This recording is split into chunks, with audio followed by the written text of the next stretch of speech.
2025 Lake Guntersville Hydrofest. Coming up on 15 seconds to the start. Yeah, they're about Lupton's in 1, Kennedy's in 2, King's in 3, Langevin on the outside. Inside 10 seconds. Here they come. Time to pick them up and run. We are 5, 4, 3, 2, 1. Mark. Looks like a clean start.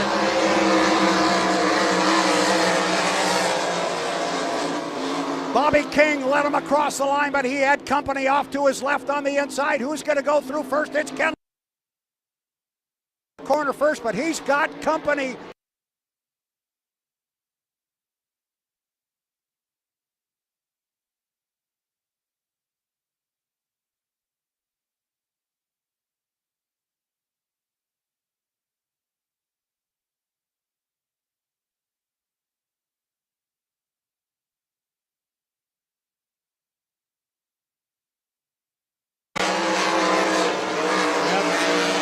Very good.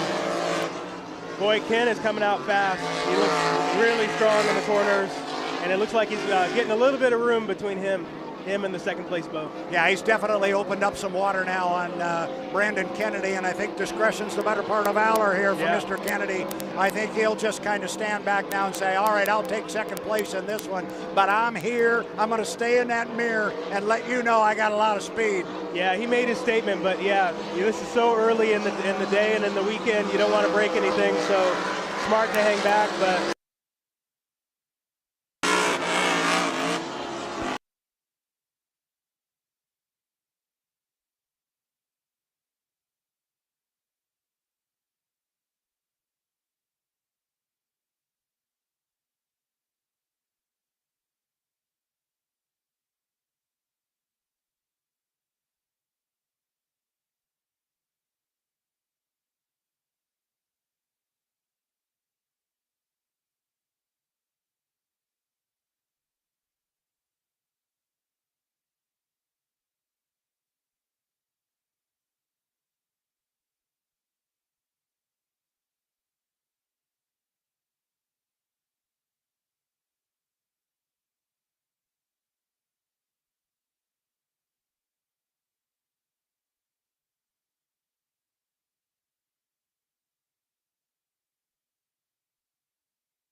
it is the place to be, and he's got these nice big wide corners, so that always does work.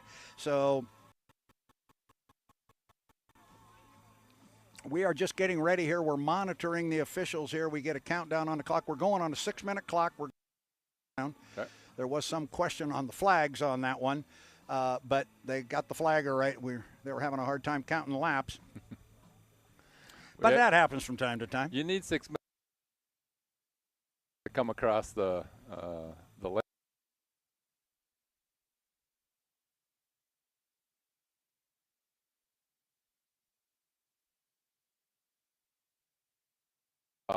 Best that engine has ever run, and I was just starting to get into it, and then the line blew. So I think later on we're going to make some noise. We've really got. I told George, I don't know what you did over the off season, but attaboy. That's good. And that's such a great boat. And we've got 2 Miss US's here. We've got the former world record holder here. We've got the US 4 here. And there's so much history with those 2 hulls. And you've got to feel pretty special being the guy they choose to sit behind the wheel and drive it. You know, they could ask a lot of people. And Jay called me 5 years ago in December and asked me if I wanted to be a part of it. And I said, and he flew me to Omaha and wined and dined us and showed me the shop and try to impress me to get me to say yes, and actually I was more impressed with them than they should have been with me. And the boat's running better now than it ever did during its racing career. It has. We've made a bunch of changes to the hull, some of the rudders and the motor combinations, and they're listening to some of my feedback, and it's clearly showing dividends on the track. You having fun? A lot of fun.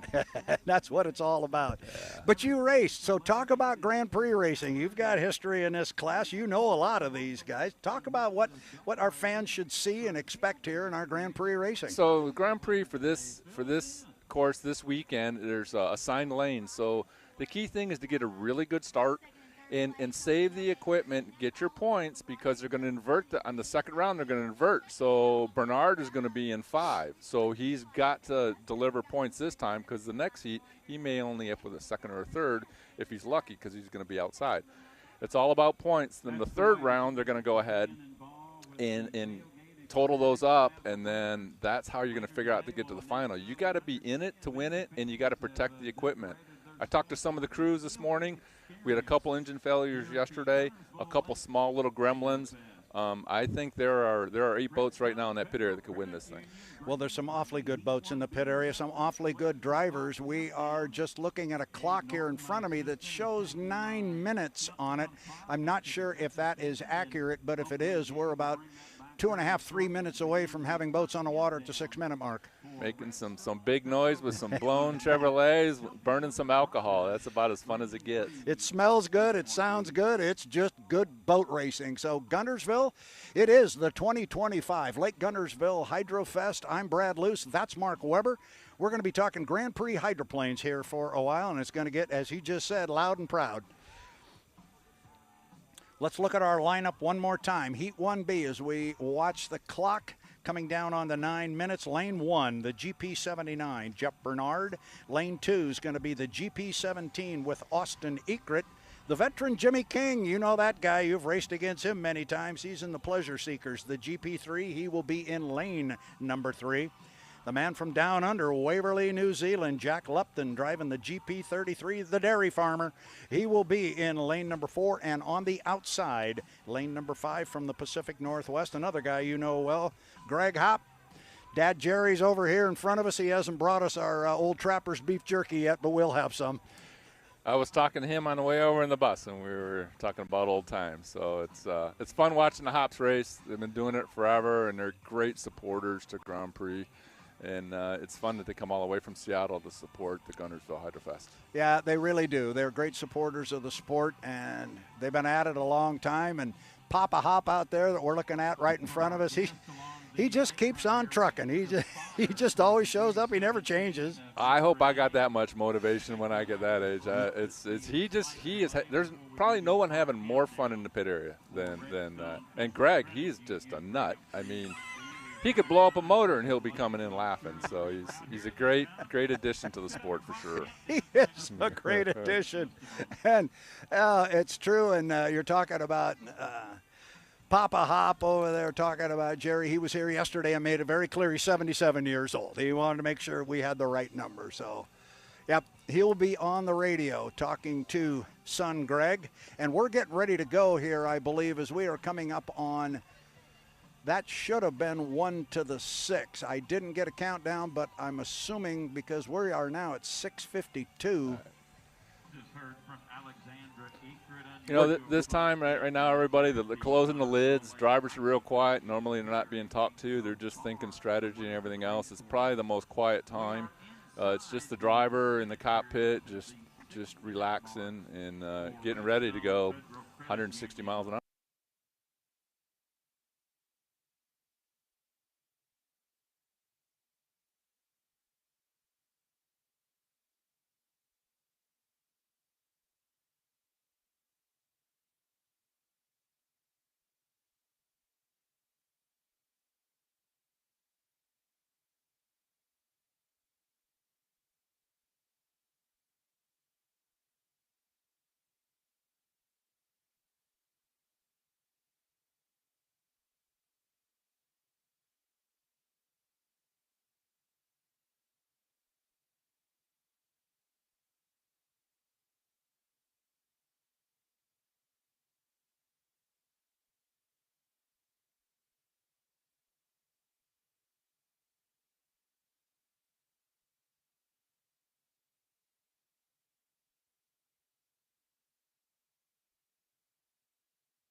The motor, time off the motor, you know, he's just taking care of the equipment because he's trying to get ready for tomorrow's final. Everything is on about tomorrow's final.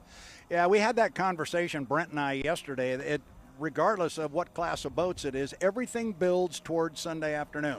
You test so you learn the boat so you know how to qualify, and then you qualify and you learn more about it, and then it's heat racing, it's get points, and then at the end of the day we start looking at points. Who's got the most? We're putting you out there, and it's a winner take all. Well, and like the 79 with Jeff, he's in lane 1 and he knows he's going to be in lane 5, so they made different propeller combinations not knowing what the final heat is, so they're already strategizing for their setup in the final because he has no idea, or anybody else, what lane they're going to be in, so they're working on setup every heat out there.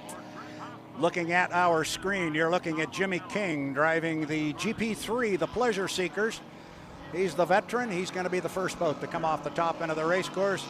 This is a boat that, it's a fairly new boat. They've had some issues with it. And to your point right there, you can come across the lake, do a timing run to the line because it's already heated up and ready to go. Roger Mahan put that boat together, and they're still working the bugs out of it. But I can tell you, history says, when Roger gets that thing right, Jimmy is going to have a firecracker of a race boat. Looking at the GP33 from Waverley, New Zealand, Jack Lupton. Look for him. Look for him in lane number 4, then behind him, going down toward the bottom end of the race course, Jeff Bernard. He will be on that inside lane. Looking for Greg Hopp in the yellow boat. I see him coming across now. So we're getting all of our boats out on the water with the 3-minute and 10-second mark. Mark Webber, what's going through these guys' minds right now? They're spread all over the race course. They're strategizing to make sure that they're on the backstretch where they want to be so they're not early. So they get their timing runs. They're either going to slow down or cut the course. You can cut the course halfway down the backstretch, but you got to enter it from the start-finish line to the entrance pin. You want to be on the backstretch, I'm sure, at around 30 seconds so that you got that thing rolling. You don't want to come up early, and you surely can't be late. You don't want to be late. You'll be the last one to the corner and the last one to the party, and it's not going to end well. Jeff Bernard makes a hard run. So does Lupton. And this is going to be a good heat, Brad. It should. and I'm noticing your leg bouncing over there. Once a driver, always a driver, right? You watch Lupton. He's in 4. You watch how fast. That thing, he had some trouble yesterday. That's why he's in 4. Trust me, that boat should be in lane 1 or 2.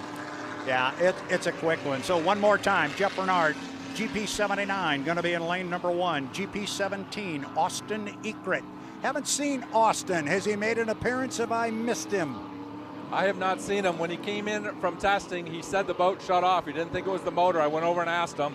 So obviously, whatever grumbling it was, they couldn't get it fixed. We may not have Austin. We will keep an eye on that. Jimmy King in lane number 3 in the GP3. Lane number 4, Mark Webber just talking about Jack Lupton in the GP33. That is him coming across start-finish line right now. The camera pans back, and there is Jack Lupton. And then on the outside, it's going to be the bright yellow, low-profile GP15, Greg Hopp, the old Trapper beef jerky. All right, we're at $1:20, Mark. Where do we want to be? Well, you can see right now they're cutting a course. You see that looks like it's Bernard coming across because he's in 1, so he's right on the mark. He's got 30 seconds to get to the backstretch. Jack's following behind them. They're all going to line up in turn 1. My bet is 30 seconds. They're halfway down the backstretch.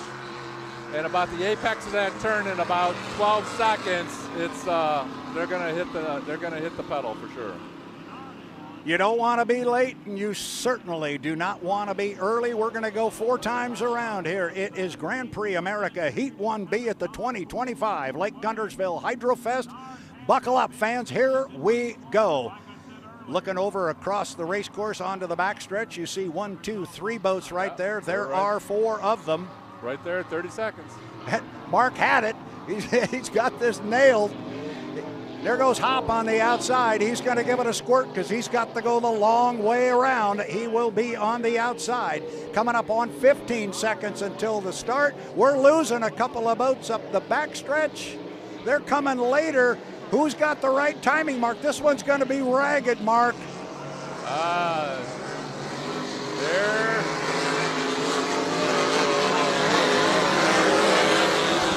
I think we got a couple gun jumpers there. There could be 2 over. I don't know. Bernard was late. That was unusual. But look at Jeff Bernard coming on the inside. He's already taken the field, and I think Lupton's with him on the outside. It's going to be a good heat. Yeah, it's going to be good. The start was very, very ragged. It is Lupton that is with Bernard, and he's right with him. They're deck to deck, Mark, and now you see Lupton on the outside. Going to take a wider line. Jeff, tight on the buoy row. Jack's got to hold him in. He's got to get tighter on him. Make Jeff work for it. Jeff opened up a little bit of water. We got a good race going for 3rd, but Mark and I are both of the same opinion that we think perhaps Jimmy King may have jumped the start along with Greg Hock, but our race is out front. It is Jeff Bernard on the inside lane. He's got Jack Lupton in the right side rear view mirror. And whether Lupton can catch him or not, he's going to stay in that right side mirror. Well, and now Jeff, he's got overlap, so he's going to drive him farther off this corner, and he's going to dictate it and keep him and hip check him every corner. That's how you do it. You save time on the equipment and make him work a lot harder. And that's exactly what he did. That's a great call because he did. You saw the line the first time through the corner. It was much tighter. That time he had the overlap. He could shove him around a little bit, and that's what he's doing. Now off the backstretch on lap number 3. Still Jeff Bernard looking good. Lupton staying right with him. But he's got his hands full with Jeff Bernard. At the top end, it's just about a full rooster tail as they're going to come down and pick up the white flag. Bernard takes a bad hop, but sets the boat right back down. He's looking good. He is, but he's got to still stay on it because he's only 1 hop away. Whoa, looks like Lupton's going down. We have lost Jack Lupton right here at the start-finish line. His boat is drifting to a stop. That is a tough break. At this point, Bernard just needs to protect, save the equipment, get to the finish line and get ready for the second round of heats. And his radio man's telling him what's going on behind him. He said, "You're clean, you're clear." Yeah, he's on a cruise right now. Just bring it home. Taking care of the equipment. So here comes our winner on the water, a beautiful hydroplane. GP 79, Jeff Bernard. He will come down and pick up a well-run Heat 1B. Tough break, though, for Jack Lupton. You hate to see that. Yeah, the effort they put into the sport. They race all winter over across the bay, and then they come here. Amazing family, amazing drivers. But Brad, I'm still going to go talk to Bernard about that start. I'm not impressed. He's going to hear about it. Well, there's the family relation coming in right there. You know, and one of the recipients out of here is somebody who kind of backed into things, as we might say, but Greg Hopp. He walks out of here with second place points. And there you go. Yesterday, the timing and everything else, they couldn't make a qualifying run. They just grinned. I went and talked to Greg this morning. He said, hey, he goes, we're going to go out in the first heat. He just let the heat come to him. He got 300 points. He's in good place right now. It's what they always say, and a good old friend of yours, Debbie Gregory, used to say, points. We'll all remember Debbie for that. So I want to thank you, sir, for coming over here and helping me out. I'm sorry you're late, but I'm glad you made it. I appreciate greatly the effort. I'm going to cut you loose. See you this afternoon. Yeah, anytime you want to come sit on a mic with me, let's do it. All right, thanks, Brad. I appreciate it. We'll say goodbye to Mark Webber, a racing legend in many different classes, and you heard why we've invited him to come here, because his insight is so valuable. What he talked about there that Jeff Bernard did, coming down at the completion of lap number 2 and hip checking, as he called it. For those of you basketball fans out there, you get somebody on your hip, you give them a little shove, and you push them out farther. That's exactly what Jeff Bernard did with Jack Lupton when they came down to complete lap number 2.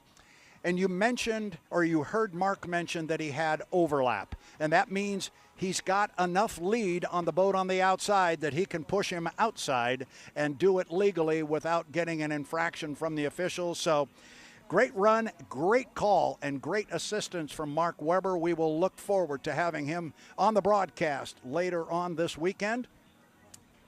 Next up on our schedule, I believe we are going to go offshore racing. And I think we're going to have a change here at the broadcast booth when that goes down, but we will get it in our ear what's going to take place next. We've got 2 heats in the book. The winner of our first heat was the GP 77, Ken Lupton. He came home in first place. Brandon Kennedy came home in second.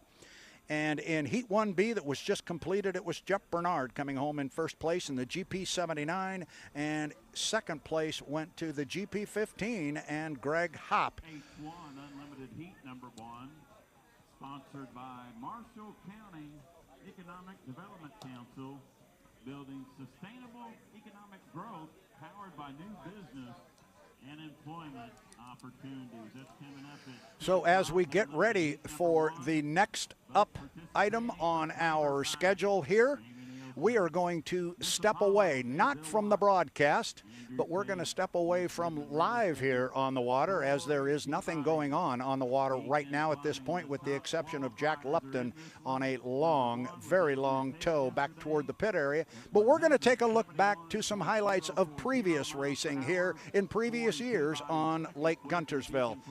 Join us for a look at the past and some of the great moments on Lake Guntersville, the South's fastest water. Gentlemen, it doesn't get any better than this in H1 Unlimited Racing. They should come down and get the white flag, and they do. We're going to go one more time. Eccles on the outside is closed it to within 1 boat length. Dustin Eccles, Bucket List Racing, right there with J. Michael Kelly. This is going to be a drag race off the top end of the race course. J. Michael Kelly in 1. It is going to be Eccles in 2, and Kelly's going to hold on and get him. Or is he? Yes, he did. Holy cow, that was close. They come down to put 1 in the book. It's Eccles, it's Peabody, it's Tate in that order. And Dustin has lost power. Dustin has lost power at the lower end of the race course. He is down. Now you've got your 2 boats side by side coming off the corner. Acceleration off of the corner. Oh boy, oh boy. Oh, Corey hung it way up in the air on the right side. He was able to land it. He went through the rooster tail of Andrew Tate. Miss Mercury's Coffee, U11, brand new sponsor. Could they possibly pick up a first heat victory as Jamie flies the boat? Acceleration's going to be the key. Nilsen on the inside, Kelly on the outside. This is going to be really close, and J. Michael Kelly is going to come across and pick up a checkered flag. By a boat length. This is the white flag lap. That means it's the last one. And it is still Jamie Nielsen and Mercury Coffee looking strong.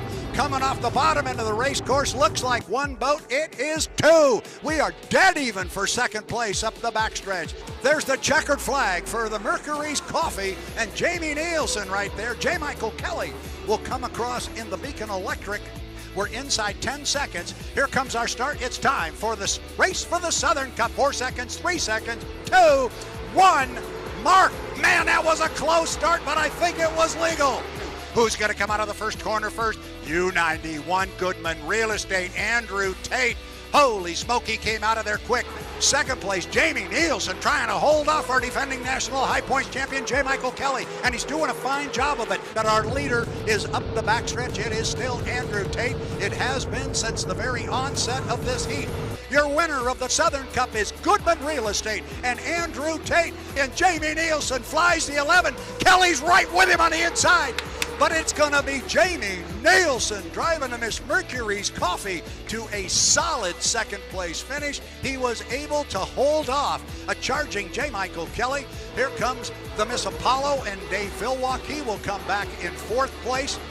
And our fifth place boat will be Dustin Eccles.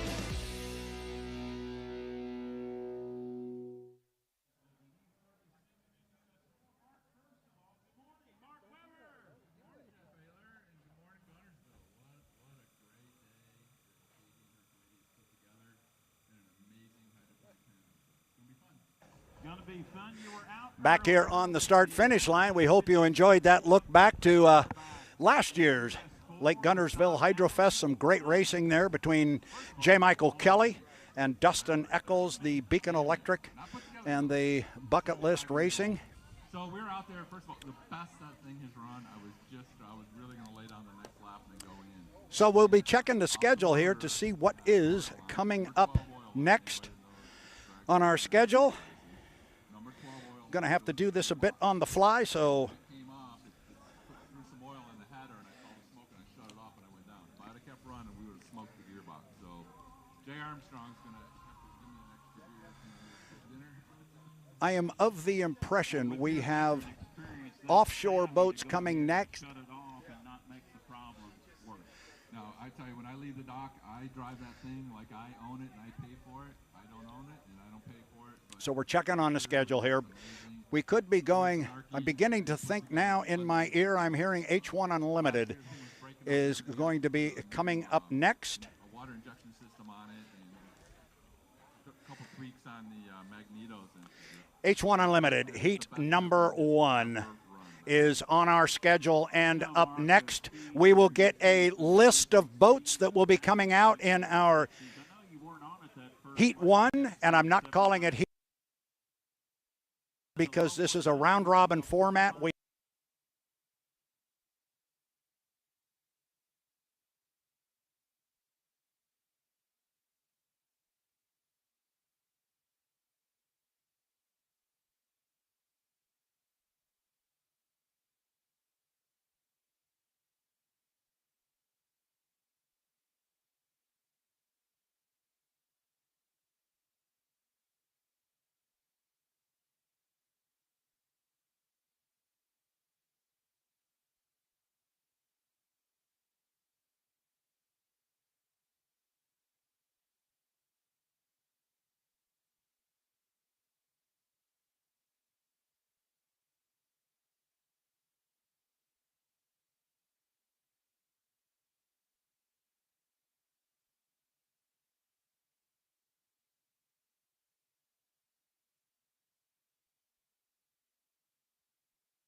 Does not like the term teammate. He does not look like that is something he enjoys because, as he says, it's another boat on the race course, and that's somebody I've got to beat. That is my competitor. He's never really liked the whole teammate thing. They are owned by BWR Racing. That is Bruce Ratchford Racing.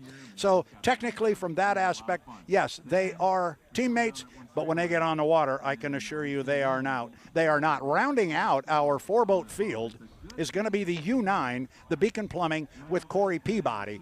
Corey Peabody and the U9 was extremely fast yesterday, and we thought they were perhaps going to be our top qualifier for the 2025 Southern Cup, but no, we got a 171-mile-an-hour lap yesterday out of Andrew Tate in that U91, the Goodman Real Estate. So they were our top qualifier and get the top qualifier points, which were 100. So our boats have now earned their first points of the season.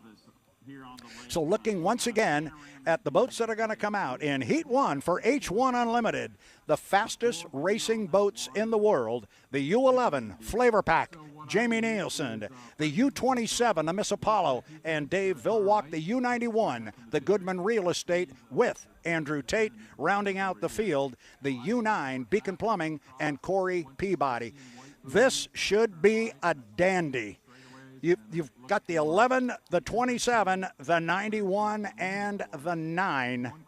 And these are not assigned lanes. These boats will come out and fight for their lanes. When they leave the pit area, they have no idea what lane they will be in. They jockey for that position on the race course.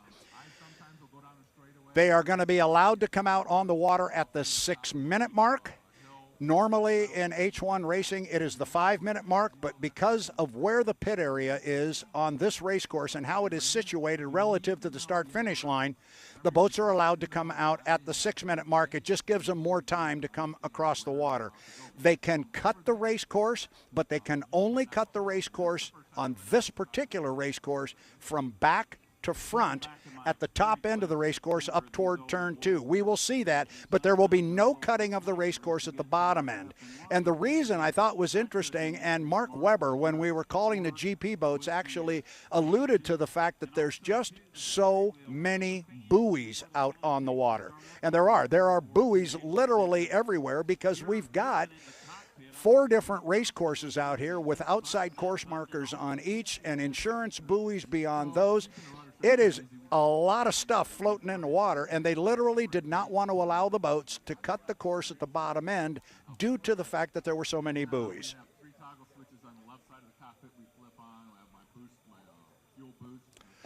And with that, we are going to step away for just a moment. We'll take a very quick break, but do not go away. H1 Unlimited is on deck, the fastest race boats in the world. We'll be back. Then I have on my right side a couple different ways. I have a lever that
morning, race fans, and welcome to day 2 of 3 of the 2025 Lake Guntersville Hydrofest and the Race for the Southern Cup. My name is Brad Luce. I'm joined on the broadcast today by Tanner Faust, going to be with me today. We missed you yesterday, but you're ready to go racing today. Oh, man, well, this is my first H1 Unlimited Hydroplane event. I am an H1 virgin, essentially, and I'm so excited, Brad. So I'm super excited to learn about the boats, the racing, and watch the excitement. They've been out testing, practicing, watching these boats at 200 miles an hour is absolutely a thrill. So I'm stoked to be here. It is going to be a good day. The conditions look good on the water right now. We hope they'll hold, but we'll have a lot more on that later in the day. Right now, let's have a conversation with our other two broadcast partners. That would be Brent Hall and Erica Allreed. Thanks so much, Brad. And alongside me is none other than Brent Hall. And we'll be bringing you guys all of the action and the stories from the pits this season. But, Brent, today is the first opportunity to see the drivers' points racing. What can us and the fans expect from the South's fastest water? You heard me. It's first day of school. And, yes, the South's fastest water is amazing. You're going to see fast speeds in the corner. You're going to see top qualifying. And you're going to see some great competition. Just wait. Absolutely, and we were treated to an incredible qualifying session, and I doubt today will be any different. So I'm so excited to kick off all of the action here today. H1 Unlimited Hydroplanes. The world's fastest race boats. 10, 9, 8, 7, 6, 5, 4, 3, 2, 1.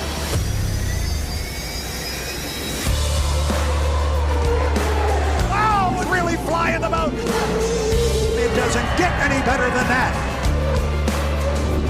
They are going to be side by side. This is for the checkered flag.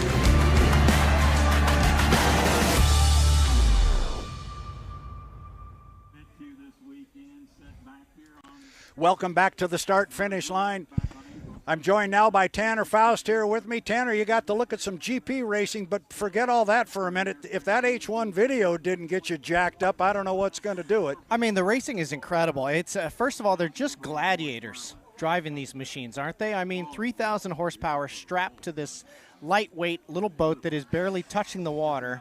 It's spectacular to watch the boats one at a time, but watching them choose lanes, have to drive along this wall of spray, and somehow kind of have the wherewithal to know where they are on the course and come up with some sort of strategy on how to win the heat. It's a great glimpse, these heats, with the smaller boat numbers to see what the final is going to look like later. I will just promise everyone on the broadcast that when this first heat of competition is in the books, I'm going to turn to Mr. Faust and say, well, what did you think? And we'll get his first impressions. He saw a couple of GPA heats, but now we turn to the big boys. These are the fastest race boats in the world. You talked about how they can keep track of where they are on the race course, and it's more than just that, of course, as you know. You've got to keep track of where everybody else is, and that's why we've got these spotters that are all standing out here in front of us. They're talking to those guys, telling them where the other guys are, because unlike Grand Prix, these drivers, when they leave the dock, they do not know what lane they're going to be racing in. They fight for lanes. Yeah, the strategy leading up to the start to me is fascinating. And if you've ever seen even sailboat racing or airplane racing, it's kind of that thing where you're timing out to cross the line at exactly as close to zero as you possibly can. We have a big clock in front of us. The spotters have synchronized watches that they're chiming down to the actual drivers. But the whole selection of lane choice, I mean, does that just simply come from positioning yourself earlier in your pre-start run, or how does that selection happen?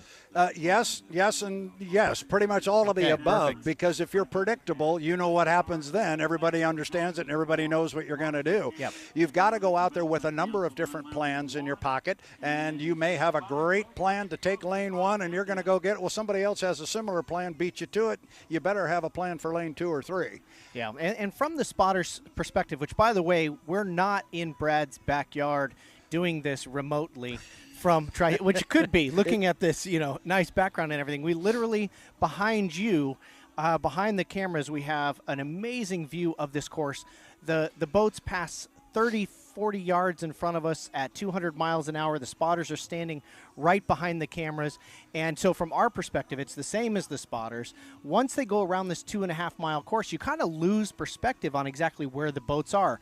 First of all, on the back stretch, the water spray is just a visibility shield. I mean, they can't see the other boats coming out of the corner. So, I mean, the information for the spotters must be critical at the start, but then its effectiveness is probably limited as the race goes on, just from a visibility standpoint. They'll also have the spotters assist them with their start procedure. They'll have them assist them with their countdown on the clock. Oftentimes you'll hear the driver come back and say, yeah, as soon as I left the dock, my clock went blank and my radio went out, so I couldn't hear my spotter, and then they're driving blind. And we've seen that on a couple of occasions. So everybody has a role to play. The spotters, the crew, the driver, everybody. And then, as these drivers always say, if you've got a really good plan, I mean, a start procedure, you think nobody knows what's coming and you can really snooker everybody out of the great spot, you probably don't play that card right now. Hold that card for later on in the weekend and maybe like final heat time if you've got a good one, because that's when all the marbles are on the table. Yeah, and I noticed that in practice they do devote a lot of time to cruising around, finding a particular buoy on the course to go from a certain speed, say 50 miles an hour, full throttle to the line, and time exactly how long that takes. And most of the teams, strangely, do it from the same two buoys that I've seen so far. So maybe one will do a time advantage in lane. You're very observant.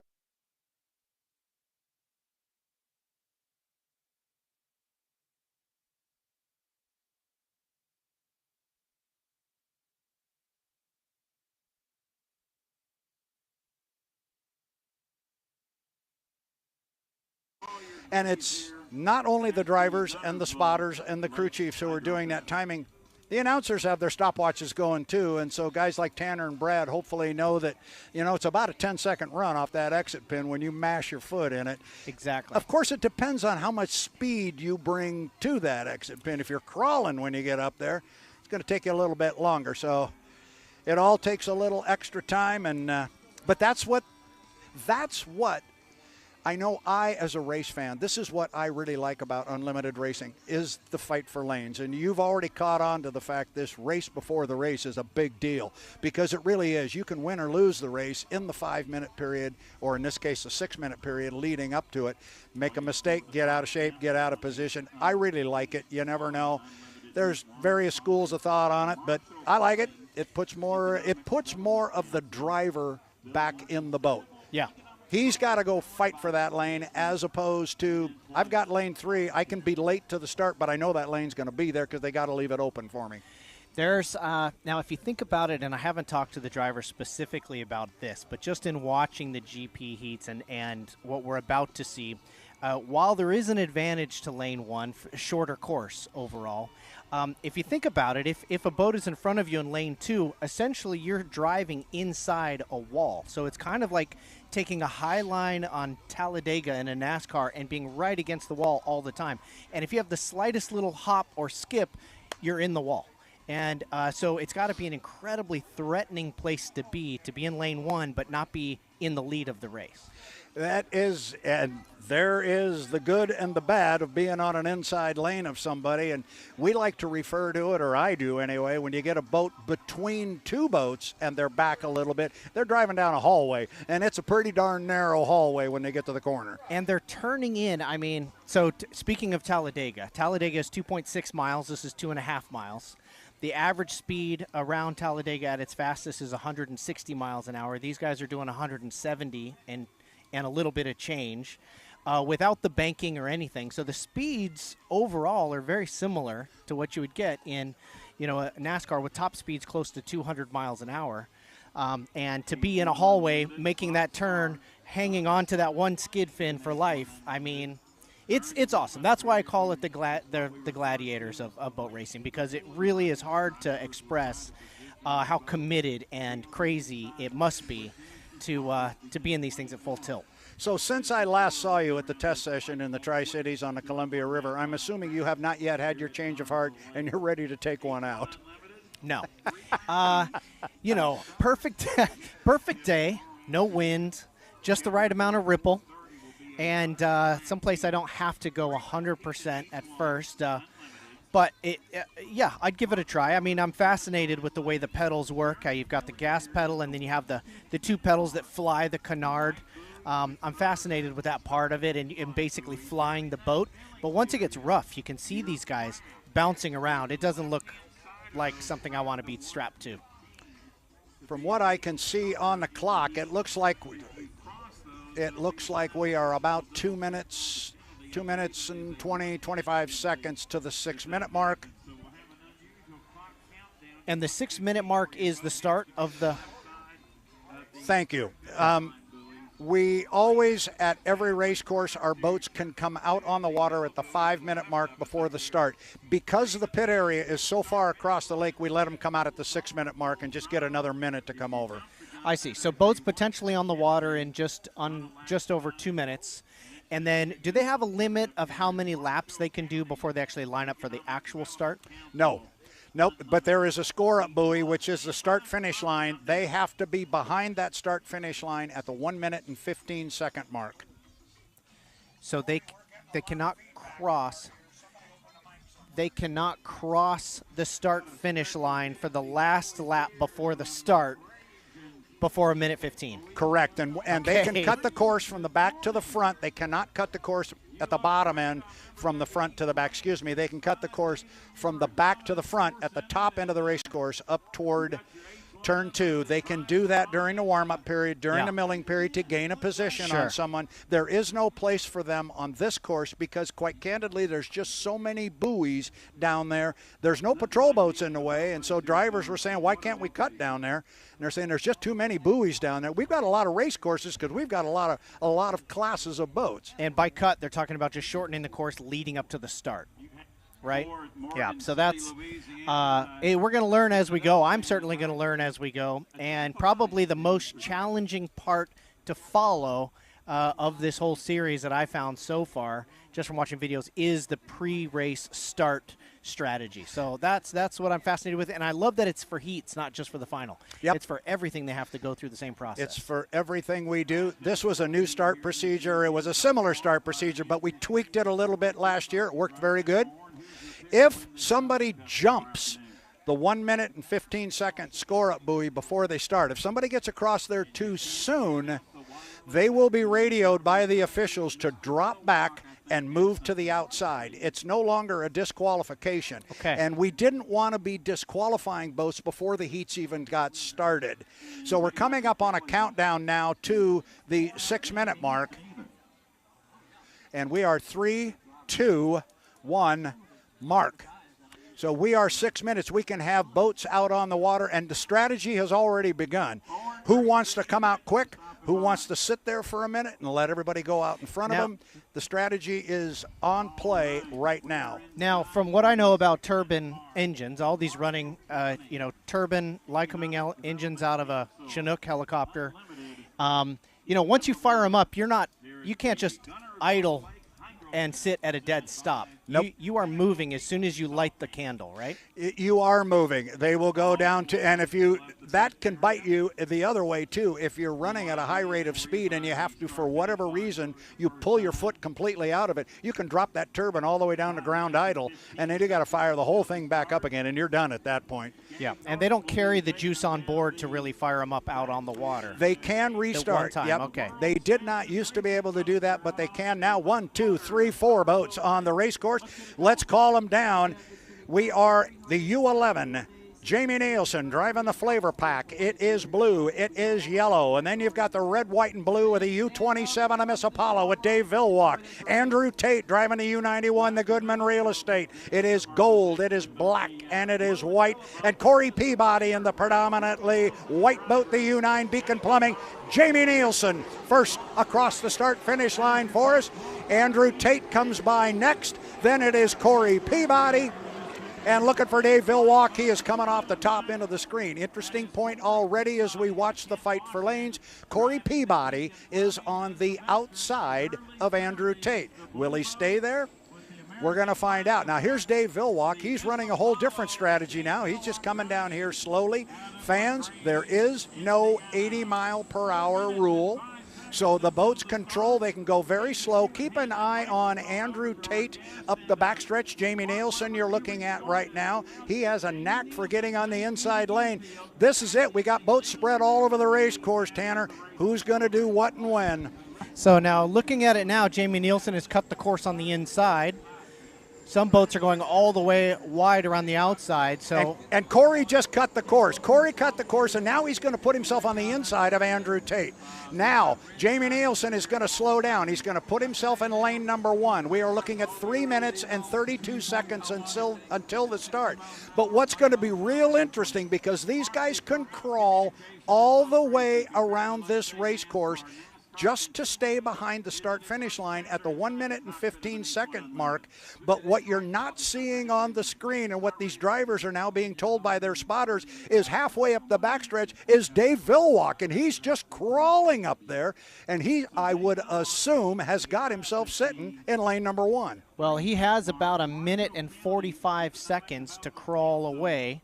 If he can stretch that half a lap out at idle speed to almost 2 minutes, then he can take the inside lane. Is that how it works? That's exactly how it works. Now you're looking at Jamie Nilsen there coming off the lower corner. He's sitting in lane 1. Peabody's in 2. Tate's in 3. But Villwock is ahead of them. So we'll see how that gets negotiated. We're at the 2 minute and 35 second mark as they go up the backstretch. And look at Dave. He's been slow since he got out here and got on the front straightaway. Totally legal maneuver. So they have all now encountered Dave Villwock, who is indeed sitting in 1. So it's Villwock in 1, it's Nilsen in 3, Corey is sitting in 2, and on the outside is Andrew Tate. So our top qualifier looks like he's going to be on the outside, but still there's 2 minutes, things can change. Now, once the race begins, can you change lanes? What's the limitation on that? You have to have 7 boat lengths or a full rooster tail, whichever is longer. And that's a new rule for our fans listening online. We added the rooster tail length, or whatever is longer, 7 boat lengths or a rooster tail. During the warm-up period, it's only 5 boat lengths. Corey Peabody has dropped down. Is that Corey that's way up there at the top end? We got one of our boats down in the water. He's refiring. I believe that is Corey. Yes, it is. Now, he looks like he's moving, but... He is, but we've lost Corey Peabody. He is going to lose his lane now to everybody. Corey's got it back up now and is running, but he's going to have to hustle. So there is 15 seconds right there, 1 minute and 15 seconds, so that is the lane choice made. Now, they can still change lanes. You have to have 5 boat lengths or a rooster tail, but he can still change lanes, but you got to get a 5 boat length overlap, and nobody's going to be able to get it. These boats are going to stick very, very close together. So coming off the corner, this is going to be very interesting. Dave Villwock has put the U-27, the Miss Apollo, in lane number 1. In lane number 2 goes to Jamie Nilsen. Now look at Andrew Tate. He has backed off of the 91. Meanwhile, Corey is just trying to make up time. He unfortunately went down. He's going to be able to catch up, but he's going to be on an outside lane, Tanner. Now, is there an advantage if he comes in at full speed, or will these boats be able to hit full speed at the start-finish line even in 18 seconds? Yeah, that's the whole idea. They want to be able to hit the line at darn near full speed. Corey might be able, and Corey's going to be able to get up with him, but it's about an 18-second run from the apex buoy, but that's on an inside lane. Corey's got to just nail his foot in it on the outside. We are inside 10 seconds. We are coming up on 5, 4, 3, 2, 1.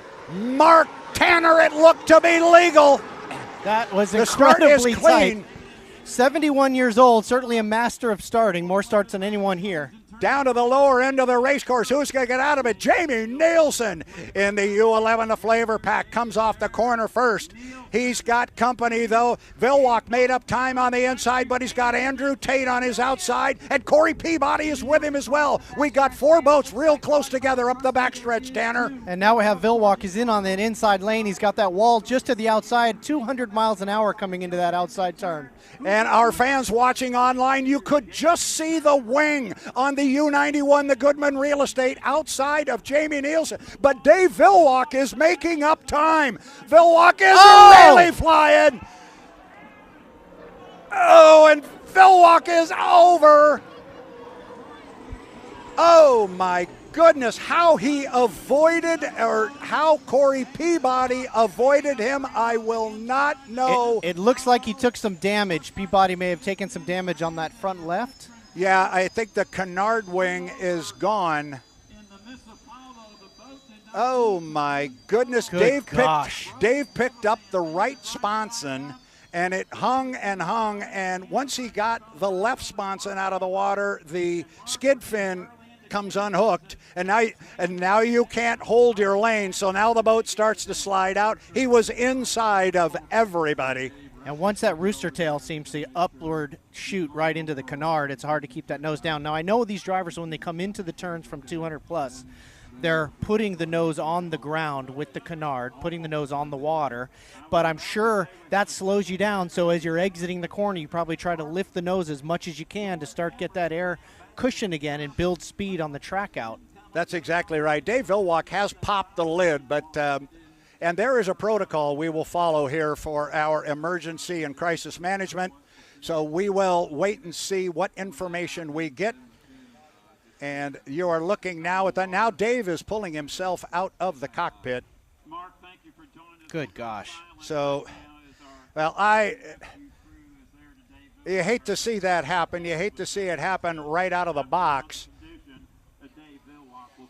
Boy, he was really gaining on the inside there. He had the opportunity to take the lead on that front straightaway and was just maximizing his speed out of that corner. Gosh, he was floating for such a long time. The boat was rolling. So you see Dave Villwock there. He is on the rescue sled. He has walked under his own power to get on the rescue sled there. Dave will go back. They will take him to the pit area as a matter of protocol. He will be checked out. We just certainly hope that everything is okay. Oh my goodness, that's a tough way to start our Southern Cup racing. A tough way for you, Tanner Faust, to see your first heat, because I think that first run at the completion of lap number 1 was going to be something special. Well, and Dave just put in a master class, just a legend. He's broken every record in the sport, right? So it's just a master class on the strategy. Came out of the gate, never even above idle for the entire start. Our fans are looking at it again, and you see him go through one rooster tail, 2 rooster tails, and I'm not sure he made impact with Corey Peabody. No. I think maybe it was just the force of the water that maybe stripped that canard off the front. That can happen. Oh, my gosh. Oh, boy, there's a drone shot of it there. You saw it from the air, pretty dramatic view. You can imagine Corey's view as it comes sweeping across his nose. Just catches the rooster, 1, 2, and then Corey just sees it come out of nowhere. Yeah, that has to be a scary few moments. I thought he was going to land upside down, but he did not. He caught the nose there right at the end, and it tripped back right side up. That was a dramatic episode. That view there from the drone. Now, Corey is still sitting in the water here right at the start-finish line. And we need to get typically there is a black flag put on the race course. That will be the driver's cue that they can head back to the pit area. Now, if you look at the damage at that, with your experience, is that something that, do they carry spare boats? I mean, that's a whole hull, that whole left side. Yeah, they got a big chunk of the deck gone there. They've got the right side fairing is tore up there pretty good too, but that's just a fairing, and they've got extra of those. The thing's going to be the hardware, number 1. The deck, if it's above the water line, I've seen stranger things happen, that is for sure. A team hustles all night, and I'm sure that crew, they are as good as anybody in the business. If there is a chance they can get that boat back out on the water and make sure that it is safe for Dave to drive, they will do it. But they will look underneath at the hardware. They'll start with the skid fin and the rudder and the propeller and all of that first, and then they will start looking at the deck. And if it's above the water line, it doesn't have to be pretty. That's what they'll tell you, and you know that. Well, make a run. It's just the arrow is so critical in this. Obviously, the arrow is just so critical in this sport that you'd hate to go out there and your first run be a heat where you've got to go 100% and you're not exactly sure how it's going to respond to a puff of wind here and there. He was flying. I mean, as in moving very fast. He was closing. He was closing ground on Jamie Nilsen. Andrew was staying right with Nilsen. They were going to come off the corner 3 wide, and Corey hadn't given up yet on the outside. That was going to be a whale of a run down to the start-finish line and the completion of lap number 1. Corey has popped the lid right out in front of us, so he's not going to drive himself back to the pit area. He will await a tow. I haven't seen him come out. I kind of thought if he popped the lid, he might come out and just check some of the hardware up front. They're going to look at the front end of the boat. I think you caught it very correctly that the canard wing was gone, and how much damage is done in there where that connection is made. That's what they will be looking at on that boat, of course, if there is anything else. But I think Corey Peabody might have just aged about 7 years in that cockpit, seeing a 7,000-pound boat just all of a sudden right in front of your windshield. Unbelievable. And I know that both of those strong boats, at least the other one, the sister boat to this one that James Case in, has a canard system that's not just the single front wing. It's the front and an additional wing moving, like a secondary canard. So it's pretty complicated little bit of watch work internals that probably might, could be difficult to keep in one piece with something like that happening. So we're going to step away. Before we do, we'll have a little bit of a recap here of what happened. We got to Heat 1 over the H1 Unlimiteds. We didn't quite get, and our H1 boats are now being sent back. The black flag has been put up. I see Jamie Nilsen going along the causeway. He is headed back. I don't think Corey's going to drive back. There goes Andrew Tate. He is headed back as well, and I think Corey's going to fire his up too. So that's at least a good sign there. We tried to get our Heat 1 in the books. Unfortunately, we had an incident coming off the top end of Turn 2 on lap number 1. It was a dramatic accident. Dave Villwock got his boat in lane 1 up in the air. He went through not 1, not 2, but basically 3 rooster tails. He went through 2 and then went right in front of Corey Peabody. A dramatic re-entry into the water. Dave was able to extricate himself from the cockpit. We saw him walk onto the rescue sled, and first and foremost, forget the boats. That's the most important piece. Absolutely. I mean, something like that, horrific. I'm sure it's not the scariest ride he's had in all his years of doing this, but anytime you're dealing with water, of course, the safety and danger factor goes exponential. So it's a good thing he's okay. It absolutely does. We are going to take a break from our broadcast right now. We are going to step away. Tanner and I are going to go check with the officials, find out what our schedule is going to be. We're going to have to rerun Heat 1. Bottom line, we're going to have to start the whole thing all over again, and we're going to do it minus 1 boat. But the good news is Dave Villwock appears to be okay. We can fix the boats. It's good to see the driver walk away. We will step away, and we'll show some highlights from previous races here on Lake Guntersville. It's the 2025 Lake Guntersville Hydrofest. I'm Brad Luce. That's Tanner Faust. We'll be back with more action on the water.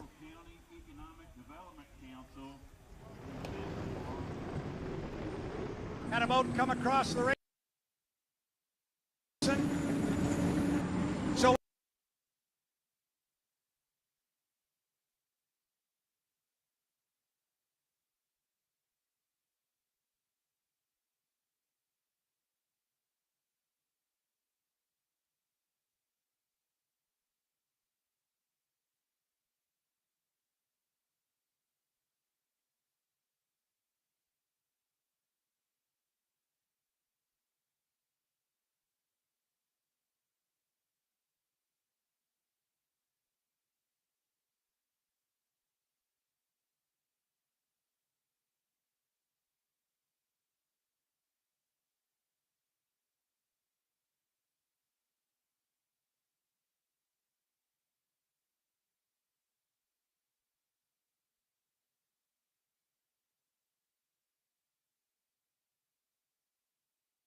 winds up in this start sequence. He was in lane 3, but I'm not sure if Perkins moved over on him. We'll call him as they come out of the sun. Still 20 seconds until the start. There's Thompson in 1. There is Shane. Is that Shane in 2? It's Shane in 2. It's Tate in 3. It's Perkins in 4. We are 10 seconds until the start. Gotta have the timing marks. 6, 5, 4, 1. Mark. And it's gonna be Brian Perkins who's gonna bring him across. Perkins is going to bring him across. It was Tom Thompson on the inside, but he trailed the field to the corner. Inside position belongs to Tate. Fight him. Let's go. Get out of there. You got this. Watch your light. There he is, Jimmy Shane. And you can see off to the right side of him there, you got Andrew Tate with him. You can't see him, but he is there. There are 2 boats out front. Give him a little check here. Let's go. 2 boat lengths. Fight him. Fight him. 5 times around this 2.5-mile race course. Jimmy Shane, great boat ride. You haven't seen Andrew Tate. 21, jump the gun. 21, jump the gun. He is right there with Jimmy. There he is. Get even. Let's go. Fight him. Watch light. Here we go. This is The light. Keep it all in the water. time to decide a winner. They'll come down and put the first of 5. Tate, Shane, dead even. Stay on him. Stay with him. You got him. Leave him 1 lane in there. They are dead even in the lower corner. Perkins is now trailing Tom Thompson. Now down to the lower end of the race course on the second of 5 times around. And there is Andrew. Andrew's now got a boat length as they come off the exit pin. He is driven around Jimmy Shane. Now Shane's got to try and run him down on the inside. But there's a lot of speed in that Delta Real Track U9. Jeff Campbell's got a rocket ship going right there. This upper corner is going to be really interesting. Now remember, Tate does not have enough lead on him to move to the inside lane and chop off Jimmy. He's got to give him a lane. Make sure there's space. Tighten it up a little bit. 1 lane. We're going to come down and put lap number 2 in the books. It is Andrew Tate coming from the outside. Got a lot of air underneath that race boat. He is really moving. And Shane is right there on the end. Down before you turn the wheel. Settle it down before you turn the wheel. Down. He's got to make sure he sets that sponson on the water before they get to the turn. Tate down there first. Shane with him. But it's about a 3-boat length lead right now for Andrew Tate. Thompson is now in 3rd place. Brian Perkins is running in 4. We are 2.5 laps in. 2.5 laps to go up the backstretch. Andrew Tate. I wouldn't have thought he would have been able to drive around Jimmy Shane, but so far he's been able to do it. Shane will still be able to run on the inside, and Tate's got to give him a lane. He gave plenty of lane space last time. They'll come off the corner this time and come down and put 3 in the books, and oh, Shane really took a hop. Shane took a big hop there. You saw the boat come out of the water. The skid fin just about came unhooked. Andrew Tate, he's building on it a little bit, but here comes Tate. 3 up, 3 down, 2 to go. These guys are going to go at it all summer long. This is what their summer weekends look like. Lap number 4. Look at Shane, hang right with him. Home Street Bank on the inside. You're gaining on him. Let's go, buddy. Run him down. Now look at, oh, Shane's getting some air under the boat. Got to be careful. He puts too much air in there and have to pull his foot, and then he'll find out Tater is gone. They are running into a pretty stiff breeze up there right now, but Tate has... Coming hard. Keep after it. Keep after it. The 1 lane. Coming hard. We're going to come down here and complete lap number 4. Let's go. Get through here. You're going to get him right now. Let's go. Closes up a little bit there on the inside. Got to leave him room, Andrew. Certainly does. Certainly does. Andrew said if he hooked up with him, he'd be sure and leave him enough room. He did. White flag flies. 1 to go in the Southern Cup. It is Andrew Tate. He's led it from the completion of lap number 1. All right, this is going to be a heck of a corner and a run down the backstretch.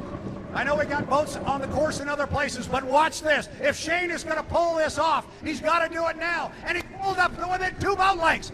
This is as good as it gets in H1 Unlimited Racing. You got Tate on the outside, Shane on the inside. Now it's pure acceleration off the corner. Tate seems to have it. Tate opens up about 3 or 4 boat lengths on him. This upper corner is going to determine the final winner of the Southern Cup here on Lake Guntersville.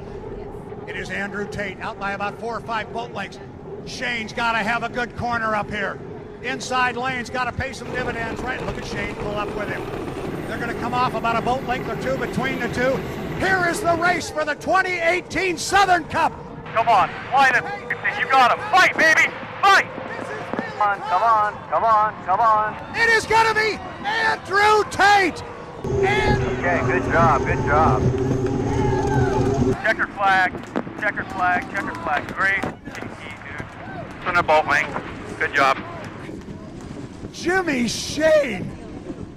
Wow. I have been watching unlimited racing for over 60 years. That is right there with the very best of them. Oh my goodness. That was something special. Jeff Campbell, congratulations. What a run. Tom Thompson comes by. He will take 3rd place. Jimmy, we didn't win that, and I think that's the best I've ever seen you drive, so good job. Thanks, buddy. I think we're a little down on power too, but great job. Turn 1, anything? No calls. How about it, Tim? Turn 2? Race.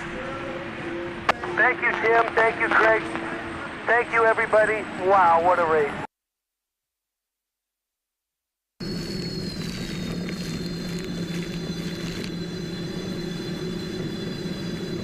For a long time, what I was trying to do was pay it forward a little bit.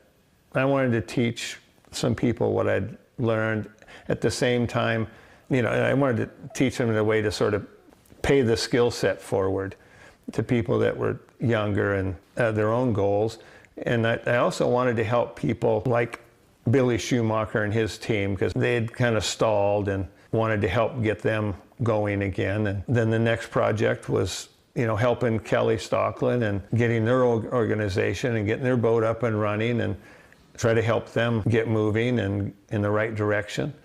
And then the next opportunity was to try to help Charlie Wiggins, and, you know, at the same time, the Bruce Ratchford / Apollo opportunity had come up. And so this was a perfect fit to try to help both Bruce, a good sponsor, turned out to be a great sponsor for a lot of things, not just a boat team, but for races and communities. And, you know, their imprint around helping communities is pretty vast. And so to be involved with them, and I was able to get Charlie Wiggins and his group. They'd been working hard on a boat for a long time, but these boats are about impossible to do by yourself. It's just too much, and people just can run out of energy. And so I was able to go down and help out Charlie a little bit in order to get that boat done. And so did that, and one thing led to another, and here we are.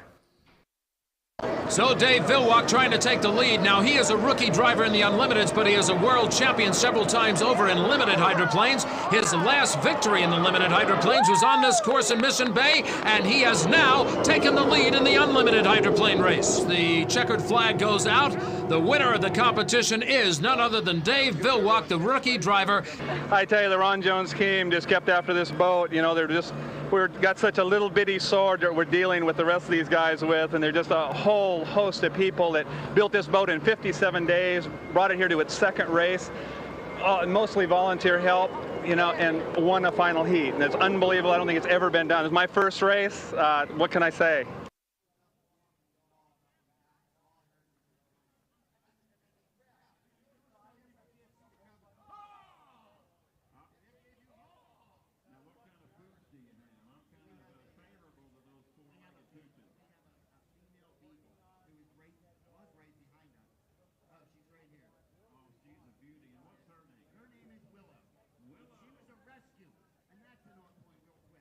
If you got a chance to go to a shelter in the nearby area,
S3 Michaelized.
S3's got a slight lead over the S3 Michaelized in 4th place. That's a great battle for 3rd position.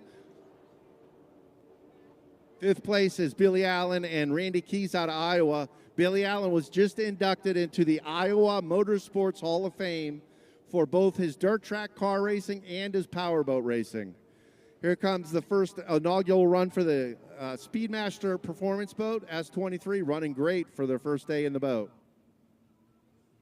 And we had the S54 pull out of the race earlier.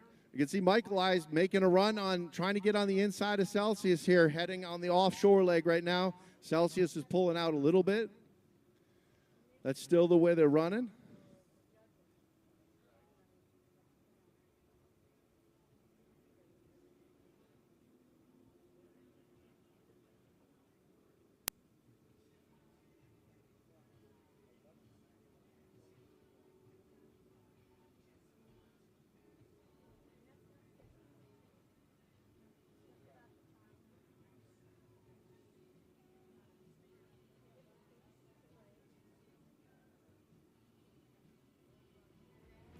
Looks like Celsius is pulling out a little bit on the backstretch right now. I'm sure they're going to try to get to the inside, make the course a little shorter. Michaelized on the backstretch right there. Pete Riverio out of Key Largo, Florida, and Ricky Maldonado from Palmetto, Florida in the Michaelized S3. That's a 32-foot FAZA, also built in the Middle East, in Dubai.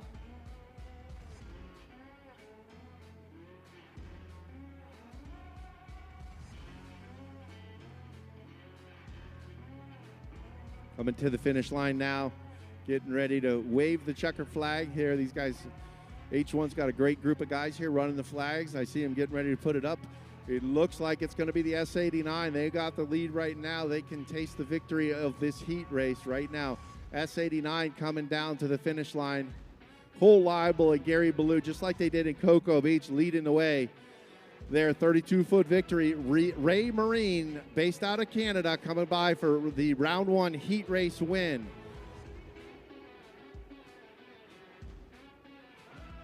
Second place coming down right now. The S39 32-foot Doug Wright out of Baldwin, New York is S39. CocosMonkey.com. Pete Bogino's the throttle man, and AJ, his son, is on the wheel. Sliding up into third, making their way forward, the S43 Team Celsius of Ignite Racing. Chris Hopgood is the driver. Jay Muller's the throttle man. 4th place, we'll go to the S3 Michaelized. Pete Riverio and Ricky Maldonado in their FAZA. 5th place, sliding up here, S17 Team Allen Lawn Care. Randy Keys and Billy Allen out of Iowa. 6th place, S23 Speedmaster Marine, Michael Domino and his father, John Domino. Speedmaster Marine S23, a brand new 32-foot Doug Wright. Finishing up off the course was the S54.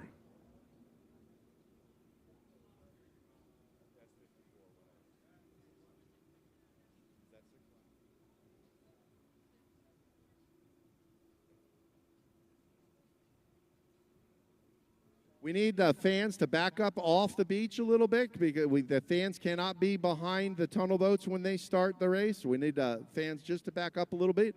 Second heat of Superstock will be in a couple hours after the lunch break. And I will be back here to announce that. Again, you can check us out on Superstock Facebook. Thanks to Connor for live streaming that for us. It looks like everybody else is doing an extra last lap here. A couple guys pulled up, everybody else realized they're doing an extra lap. Hopefully they don't come out weight. All these boats have to make minimum weight. And doing an extra lap could be the kiss of death. People are making a mistake by doing this last lap. We'll see you all for the second round of Superstock racing. Thanks for coming out to Guntersville to watch. We appreciate it. And we have the F200 tunnel boats getting ready to go in just a minute. Thank you, Ryan Beckley. Great job with the Offshore Superstocks. The Offshore Superstock sponsor, Care Plus Family Medical. Our next race will take place right in the beach area in front of the start-finish line. We saw the F200 tunnels here in Guntersville back in 2019 and 2021. F200 tunnel hull sponsor is Citizens Bank and Trust. Small bank, big difference. 9 tunnel hulls are here this weekend. They will go out and test here in just a moment. They'll make a couple laps and come back in. The tunnel boats use what I refer to as a modified Le Mans start. Each driver currently knows when they come back in after testing where they'll be positioned along the shoreline. They'll run a 10-lap heat, then they'll come back in with a reverse starting order for the second heat, which will be the inversion. The F200 tunnel hulls are up next. Our class sponsor, Citizens Bank and Trust.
Tennessee, his son, Dylan Anderson, in the number 17. Number 19, the team outlaw, that's Bill Metz out of Fargo, North Dakota. Number 38, red boat, Jeff Shepard, hails out of Clarksville, Tennessee.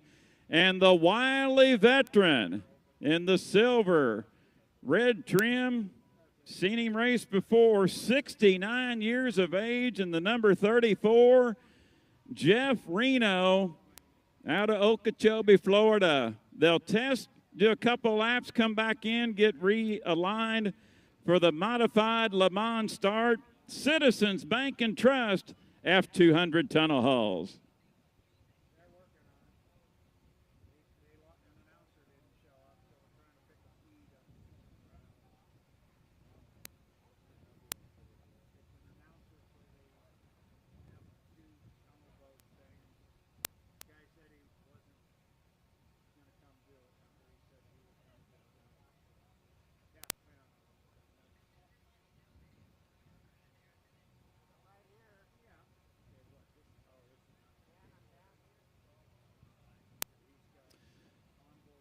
Once again, for our guests and race fans along the shoreline, they'll get a green flag here just in a moment, just to test a couple laps, and then Doug with the APBA will realign them to get. When that's finished, they'll come back.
When we go racing, we'll get a 1:30 signal from the APB officials.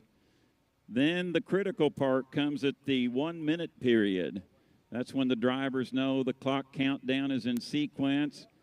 We'll go to the 50 mark, 40 seconds, 30, and then the next critical part is the 20-second mark. That is when the official holds up a green flag, and I'll say to the drivers, 20 seconds, the flag is up. And after that flag is thrown at 20 seconds, the official at any moment can drop that flag for the drivers to know to take off in their 10-lap competition here in Heat 1 and 2 of the F200 Tunnel hulls. Class sponsor, Citizens Bank and Trust.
Wanted to thank Susie Shepard with the American Powerboat Association. We're getting course markers set into position for the F200 Tunnel. Citizens Bank and Trust, the class sponsor. Be a small course right here in front of us on the sandy beach of Guntersville Lake. You see the buoys to the right, the double orange. That'll be the turn buoys. Now you see the start-finish line buoy for the Unlimited Grand Prix offshore. You see two buoys to our left. When the races begin here later, 5 boats to the inside have to go in that gate. The other 4 to the outside will go to that outside of that buoy to the right. They'll go up to the orange and white buoy, turn left, and the insurance marker over here, as I'll call it, the double orange buoy, that will be their next turn. When they come by start finish the first time, that begins their first lap of a 10-lap race here in F200 Tunnel. We'll test first, they'll come back in, then we'll get realigned for the modified Le Mans start with the tunnel boats.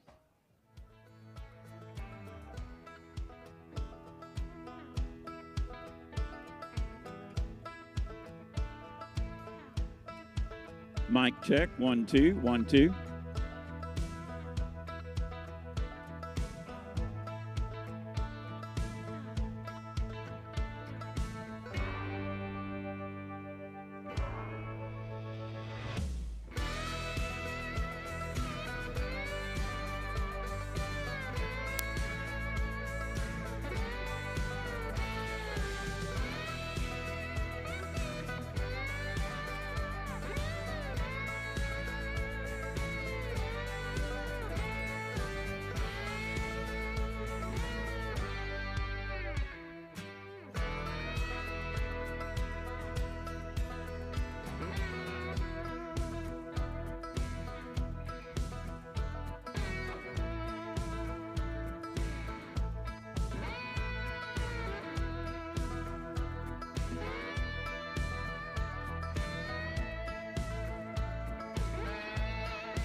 Drivers just got word from the officials. This is their test lap.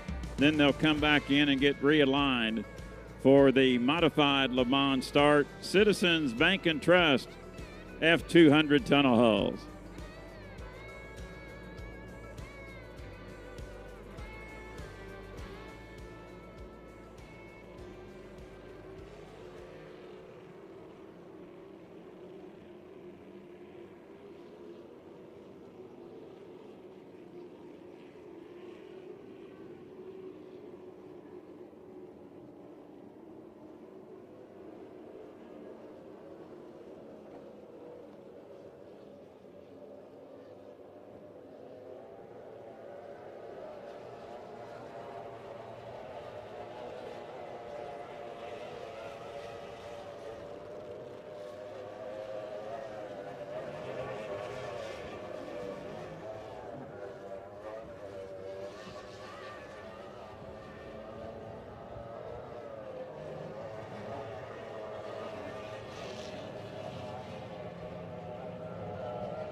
Again, testing. Jeff Reno, number 59. Tyler Welch, 95. Mark Welch, there's the 19. Bill Metz. Jeff Shepard in the American flag effect, 38. There's Dylan Anderson in the 17. That'll be one to watch here. There's his father, Ray Anderson, in the 7. And there's Michael Floyd. So gives me a little bit familiarity before we go racing in the Citizens Bank and Trust F200 Tunnel Halls.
Black flag displayed. That'll indicate to all the pilots to return safely back to the shoreline. And we'll get lined up here for the modified Le Mans start with F200 Tunnel at the Guntersville Lake Hydrofest, presented by Pinnacle Peak Consulting.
Two fathers tandems here in F200 Tunnel. The father, Ray Anderson, out of Nashville, Tennessee, driving the number 7. My apologies to the Anderson clan. My 11-year-old neighbor up home is Ryan. I got it confused. It was wrote down right, but there's Ray Anderson right there, the father, in the number 7. His son is in the identical painted craft, the number 17, Dylan Anderson, 28 years of age, out of Nashville, Tennessee. Their website, andersonmarine.com. And I'm not too familiar with these drivers. I do know Dylan Anderson, I think, has got something to say coming up in this one. And the veteran, there he is, to our right, 69 years of age, out of Okeechobee, Florida, Jeff Reno. In the 34, Reno's one to watch. And why is Icy Hot a sponsor, not for Reno? At 69 years of age, boggles my mind, but Reno can still get it done. One to watch here in Heat 1 for the tunnel boats. Our second father-son tandem are in the dominant white boats. The number 95 is the father, Mark Welch, Wayzata, Minnesota. That's what we'll go with. And his son is in the number 59, Tyler Welch, also too out of Wayzata, Minnesota. Number 19 right here below us, that's Bill Metz. He's out of Fargo, North Dakota. Michael Floyd's boat, silver, painted identically to Reno's boat. Number 66, he's out of Springfield, Georgia. Michael Floyd. So we got 2, 4, 6, 8. One boat, I believe, will be absent here, and unfortunately, I don't believe Aiden Benton, will make the call in number 98. Gabe, we need to go over here because I need to keep my eye on Doug to get this clock countdown sequence in spot for Citizens Bank and Trust F200 Tunnel Boat Heat 1. Stand by.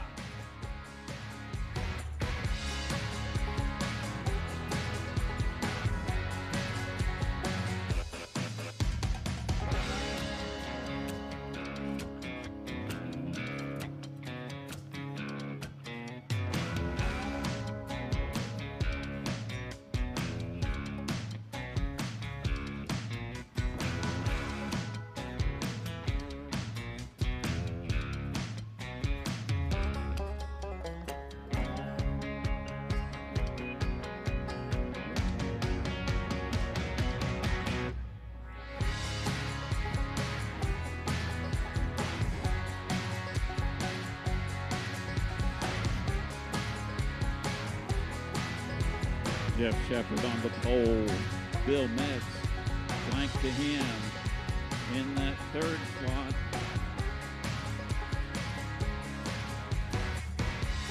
Is number 17, Dylan Anderson. Next to Dylan in the 95 is Mark Welch. Gray Anderson in the 7. The 59 is Tyler Welch. Jeff Reno in the 66 and Michael Floyd in craft number 66. Floyd's in 66. Reno to the outside in this one, the veteran out of Florida.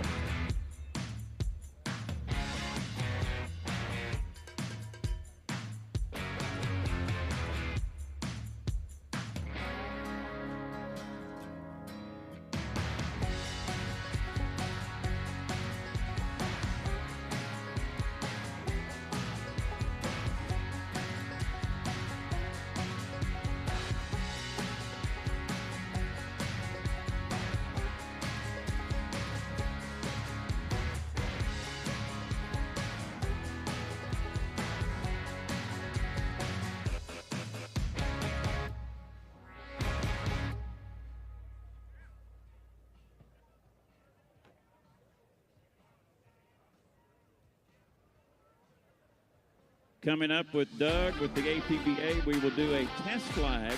The drivers will see Doug to their left to make certain that they have visual contact with the flag, because that is very important when we get to start sequence, and especially after the 20-second mark, because when that flag drops, that's when we go racing. This is a test flag, drivers. Test flag.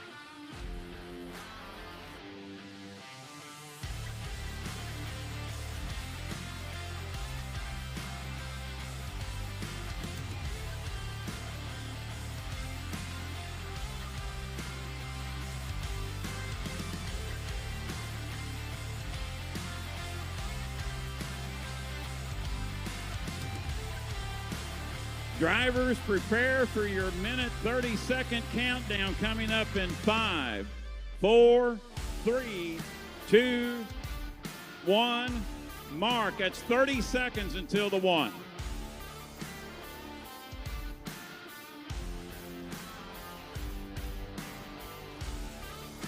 $20, 15, 10 to the 1. 5, 4, 3, 2, 1. Mark. 1 minute period.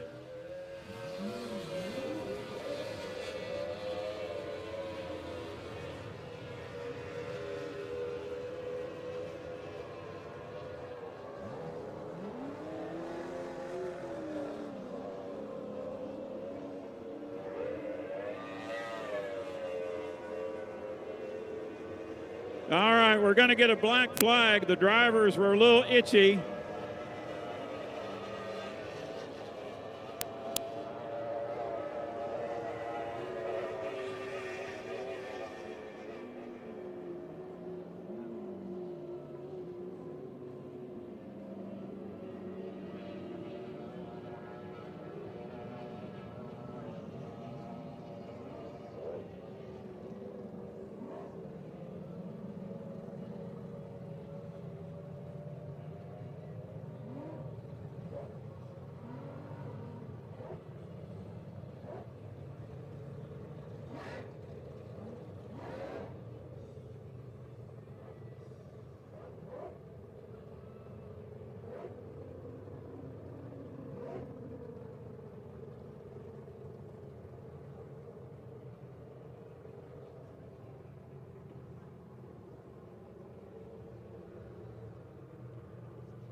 Drivers coming up on the 1 minute gun.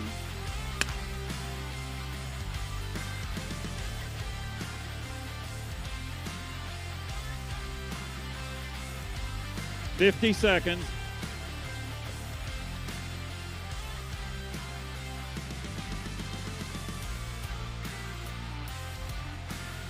$40.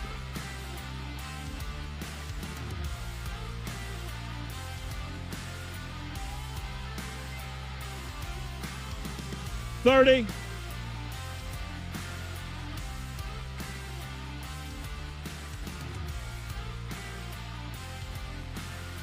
$20 seconds. The flag is up. Green flag. We're racing. Heat number 1. Citizens Bank and Trust. F200 Tunnels returning to the Guntersville Lake Hydrofest. Jeff Shepard had a great start on the pole in the 38.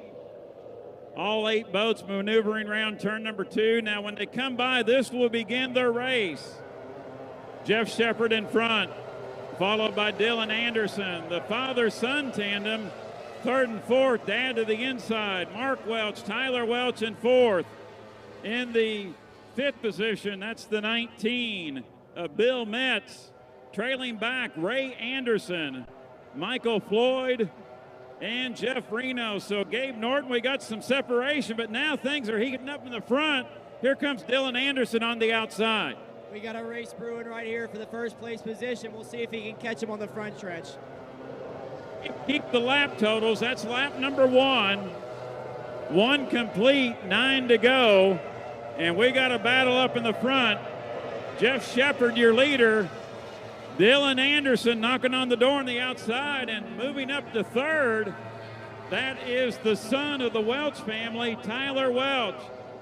Battle up in the front, Shepard to the inside, Dylan Anderson to the outside. Tunnel hull to tunnel hull. Oh, and Anderson got a little bit wet.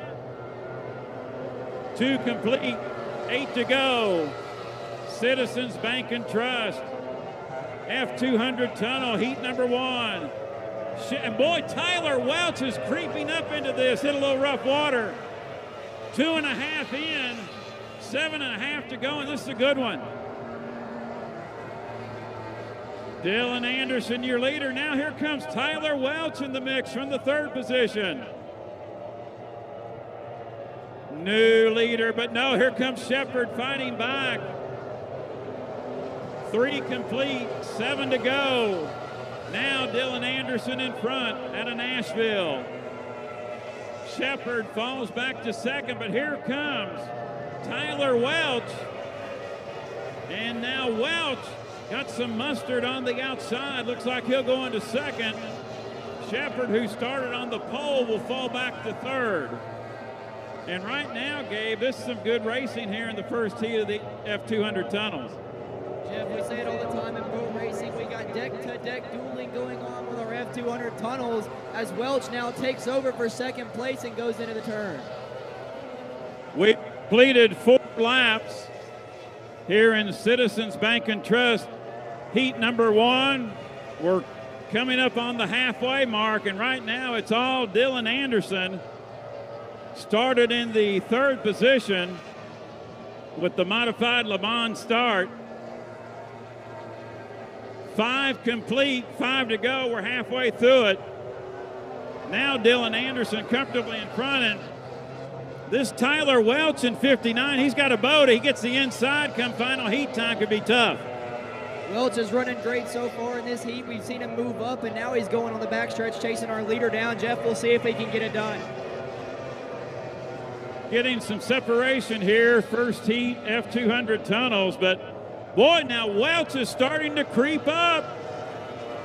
This is not over for Dylan Anderson. 6 complete and 4 to go. Anderson in front.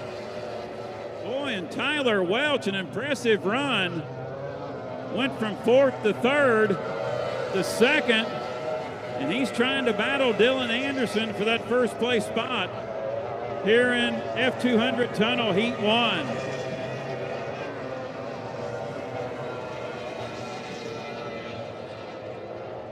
will come down to complete lap number 7. 7 complete, 3 to go. Dylan Anderson, 17. Tyler Welch second in the 59. Reno is down a lap. Here's your third place boat, Jeff Shepard in the 38. Fourth to Mark Welch in the 95. Ray Anderson is in the 5th position. We're coming up on lap number 8. 8 complete, 2 to go. 8 complete, 2 to go. Dylan Anderson in front. Right now, Gabe, time is running out on Welch. The son, Tyler in second. Right now, it's all Dylan Anderson's race to win or lose. Welch has been making up ground these last couple of laps. He's coming up on just 1 to go, Jeff. He's making up a lot of ground in these turns, but does he have the straightaway speed to go and get the lead? Coming up on the white flag right here. 9 complete, 1 to go for Dylan Anderson. Craft number 17, Tyler Welch second in the 59. This craft is a lap down the 19. Bill Metz. Here's your third place boat. The 38. Final turn, final lap. Dylan Anderson, get that checkered flag ready. Checkered flag, here's your winner at Citizens Bank and Trust, heat number 1 in F200 Tunnel, Dylan Anderson. Second place to Tyler Welch in the 59. Third place, Bill Metz is a lap down. And here's your third place boat, Jeff Shepard in the 38.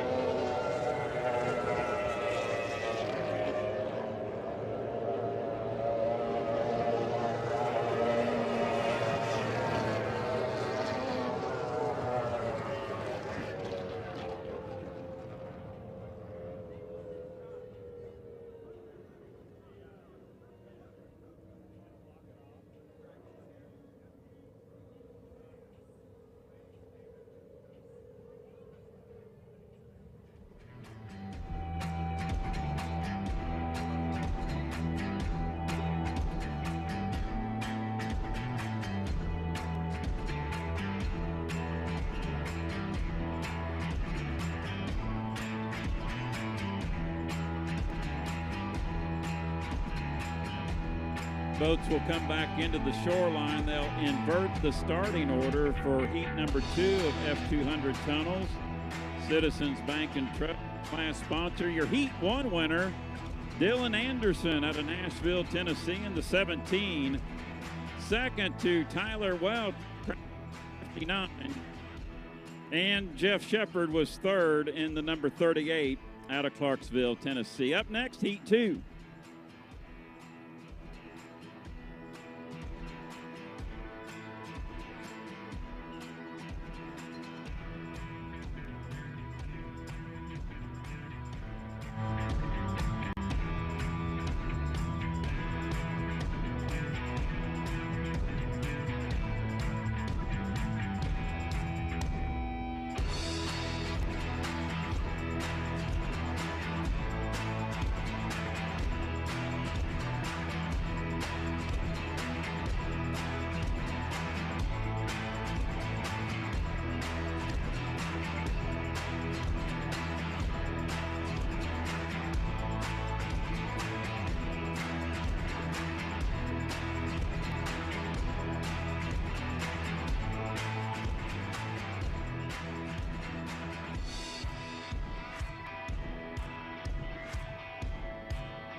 The Guntersville Lake Hydrofest would like to welcome Marshall County Wranglers. They are a group of Jeepers in and around Marshall County, Alabama.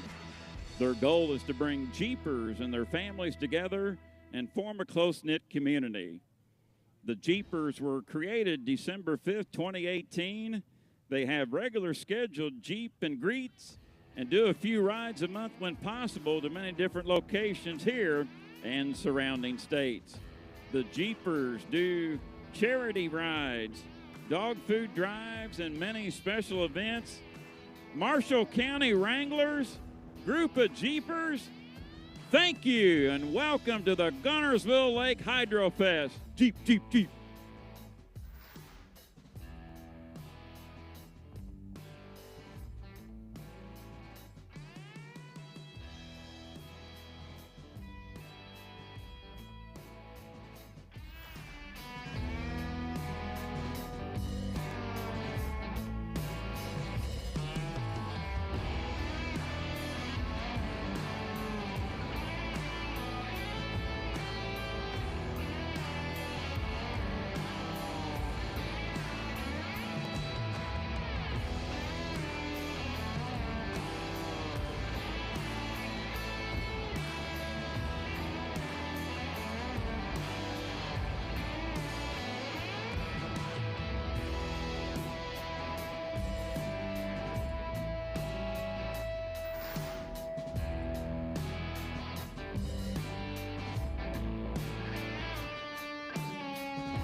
Drivers coming up on the 1 minute gun.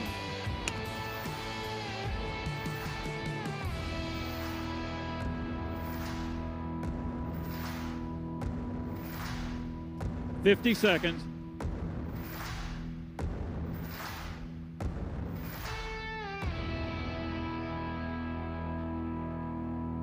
$40.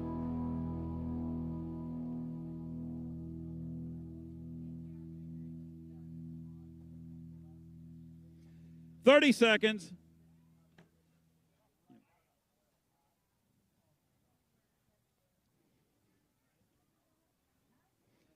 $20 seconds. The flag is up.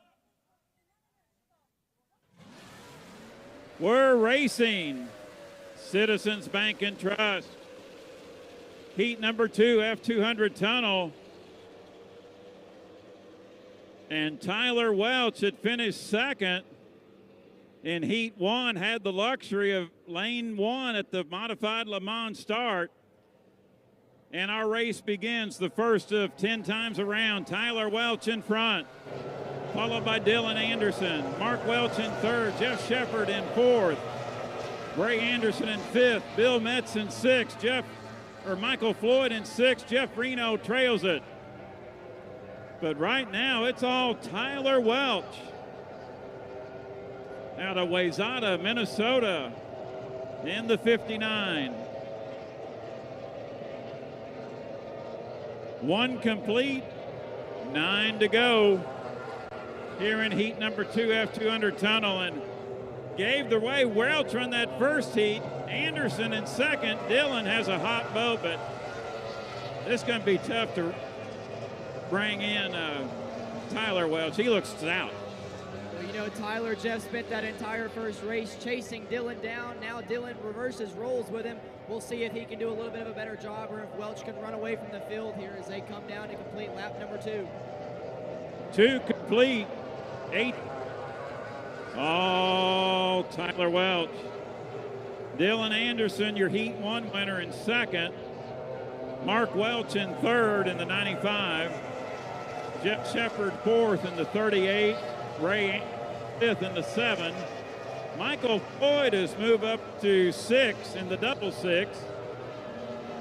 Bill Metz 7th, and the veteran Jeff Reno trails it as we come down to complete lap number 3 down.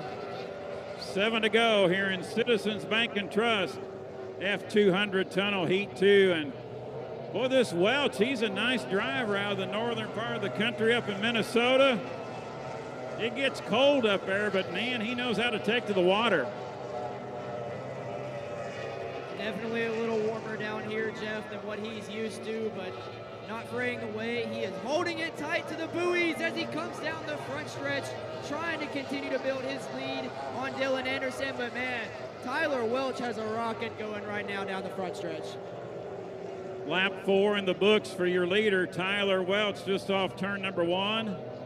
Dylan Anderson remains in second. Mark Welch in third.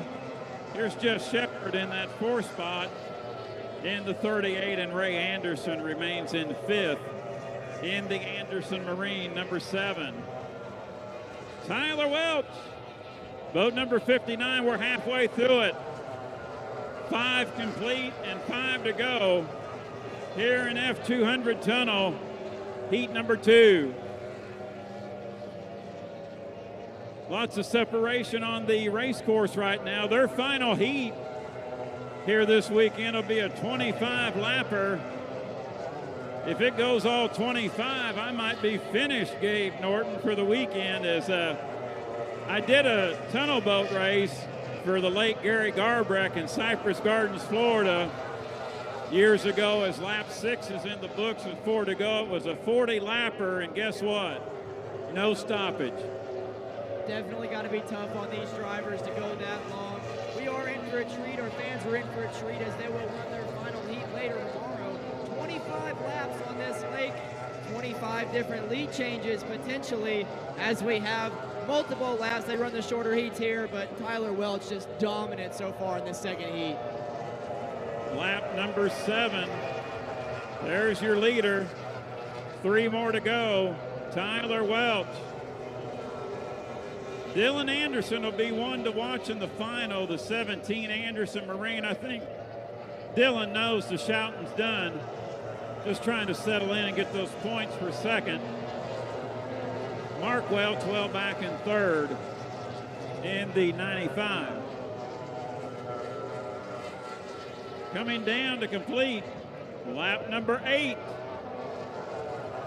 8 complete. 2 for Tyler Welch in front. Lap on Ray Anderson in 5th. There's your second place boat entering turn number 1, the 17 of Dylan Anderson. Tyler Welch up in turn number 2. F200 Tunnel.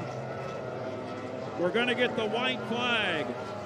Here's the white flag. 1 more lap to go for your leader, Tyler Welch. The 7 is a lap down. There's your second place tunnel hull, the 17 of Dylan Anderson. And man, look at the separation. Your third place boat is the dominant white craft up in turn number 2, Mark Welch. And Tyler Welch is already entering turn number 2 as we'll get the checkered flag. Here's your winner of F200. Heat 2, Tyler Welch in the number 59. Second place will go to Dylan Anderson in the... And your third place boat, and I'll be honest with you, Gabe, after after that. I try to concentrate on the top 3 in this tunnel boat division. Here's your third place boat, number 95, Mark Welch. I got to get a cough drop.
To thank Citizens Bank and Trust, our class sponsor for the F200 Tunnel. Your winner in heat number 2 is number 59, Tyler Welch.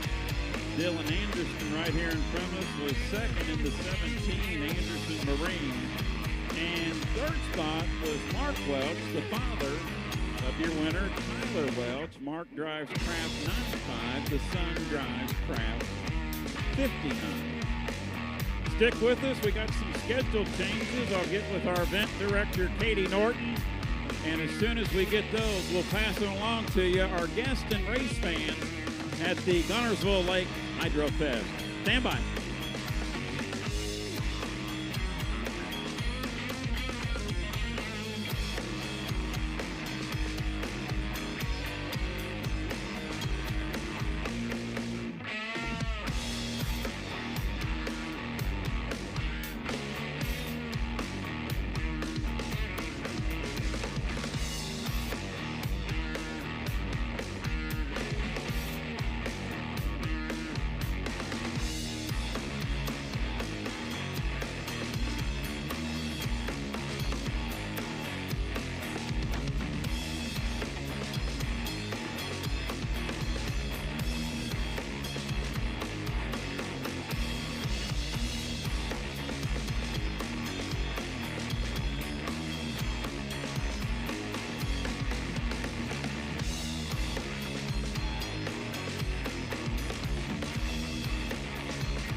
for our guest race fans along the shoreline, we got our 3 sections coming up next. One thing I can report to you, we're not going to take a break today in the water. We're going to continue on to give you, the paying customer, guest race fan, activity on the water here at the Guntersville Lake Hydrofest.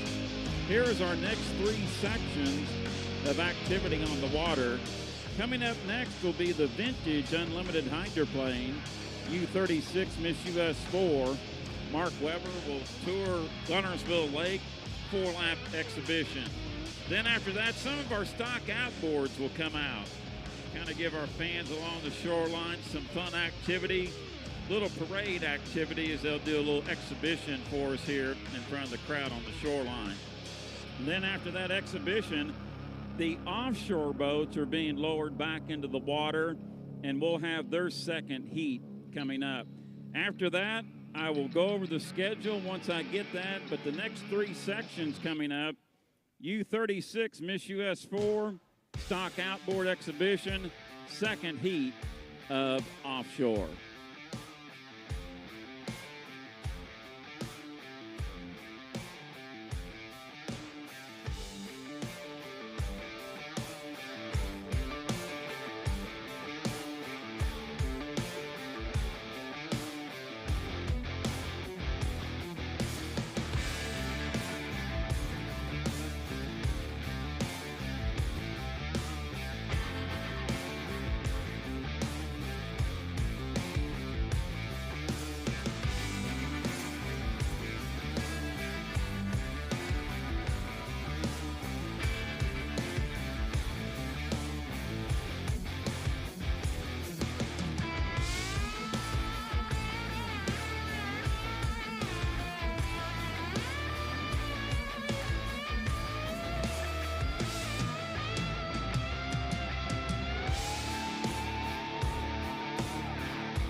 Okay, we're gonna go.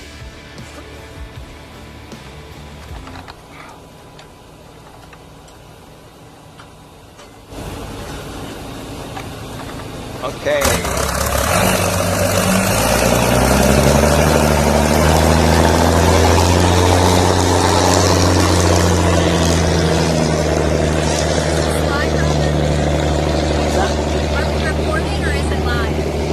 Recording. Go ahead.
Right. Cut.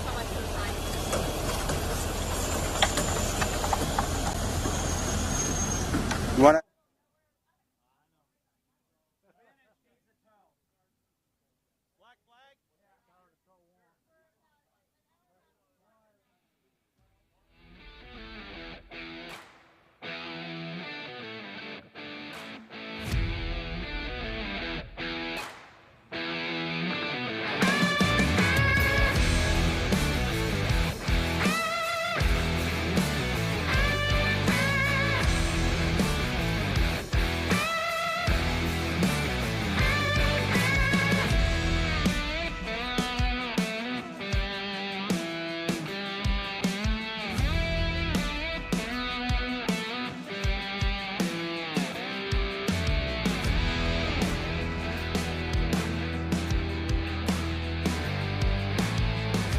Hydrofest fans, make sure you grab your merchandise today at the official Hydrofest merchandise tent, located near the start-finish line. Several of our race teams also have merchandise tents where you can purchase your merch to support your favorite driver and team here at the 2025 Hydrofest.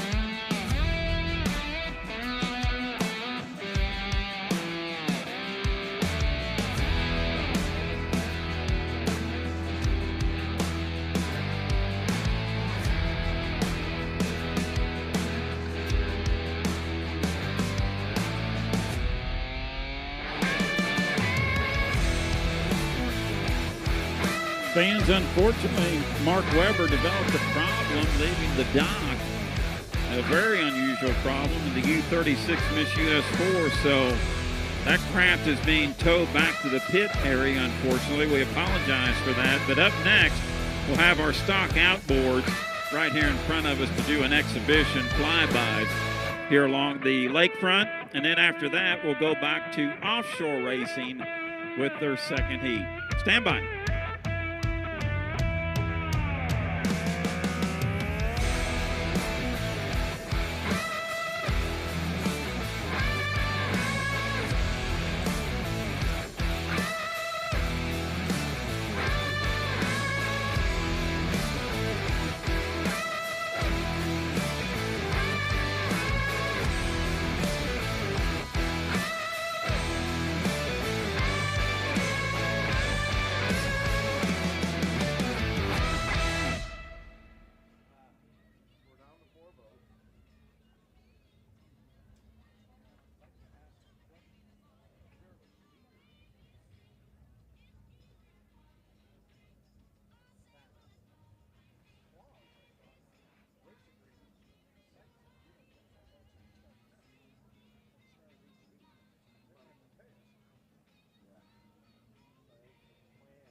For our fans along the shoreline, apologize for the delay. I understand now we will go to the offshore, the stock offshore boats, and that will take place here in about 15 minutes. So we apologize for the slight delay. We'll get the offshore back out here on Guntersville Lake, and during this time, take an opportunity.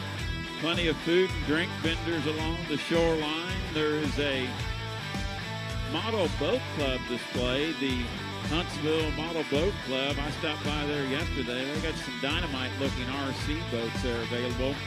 We have the hydroplane simulator here this weekend. The Yellow Craft, Mike and Brandy Talarzik are here. Seats 2, jump in, get a little simulation action in the hydroplane.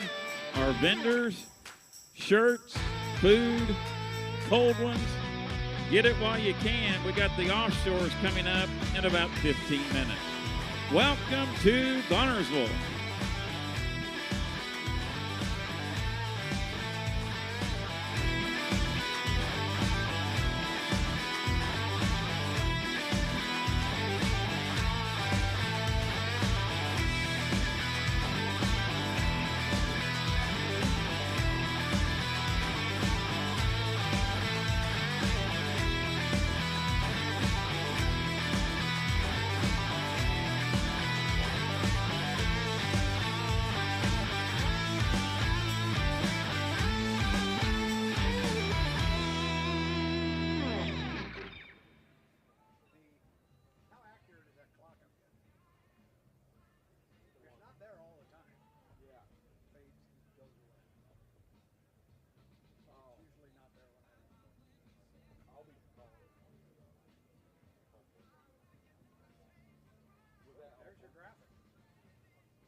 Like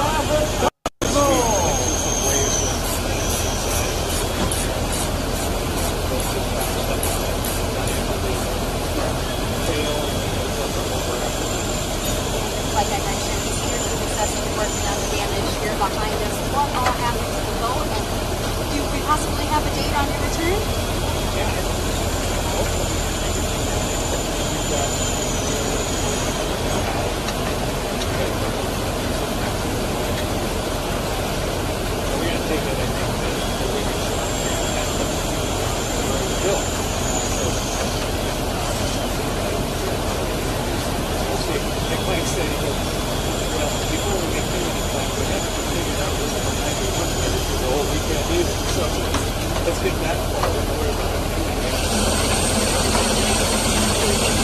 I can speak for everybody when I say we're glad. Right. Thank you Cut. so much for the time.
All right, $3. Give me mic check. Check, check, 1, 2. Check, check, 1, 2. Mic check. Okay, yeah, she's not coming through the mic now. Should we try this? Check, check, 1, 2. Check, check, 1, 2. Check, check.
Heading offshore towards the H1 pits right now. Still out front, the S8 is the Wozencraft Marine Insurance and Finance boat. Jeremy Tashida is the pilot and owner.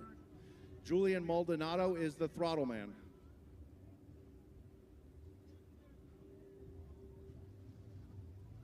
We got a great battle side by side for the second place spot back there.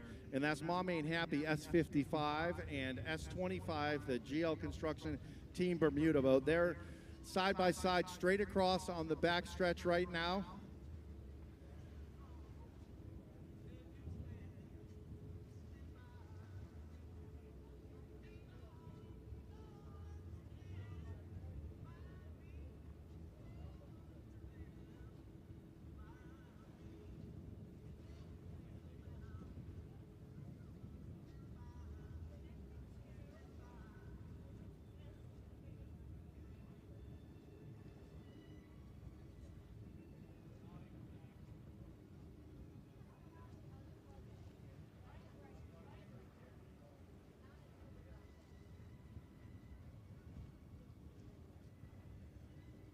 Coming down, making their way towards the dog leg right now, heading back our way.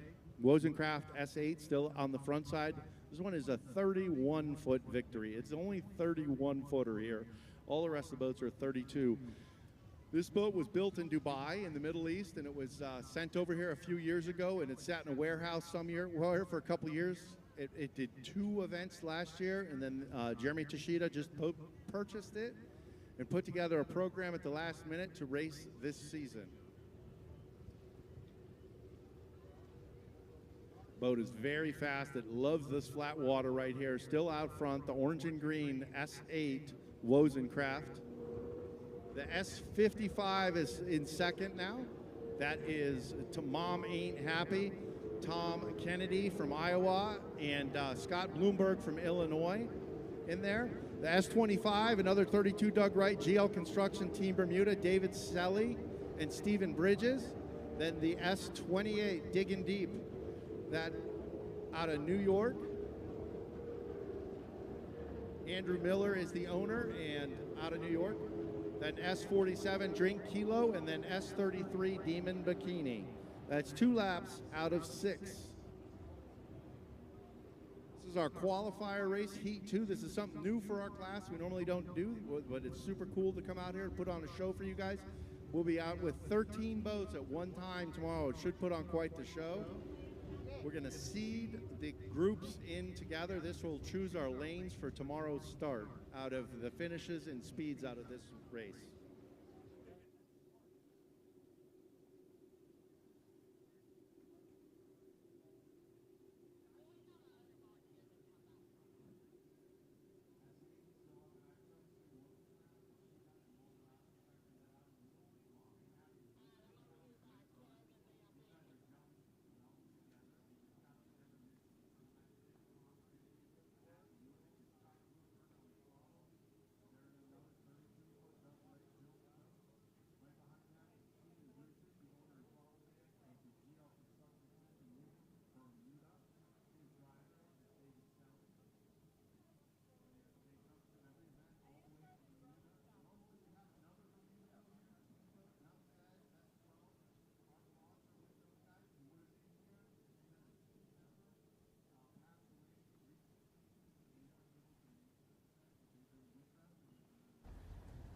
We're rolling now. If you're ready, go ahead.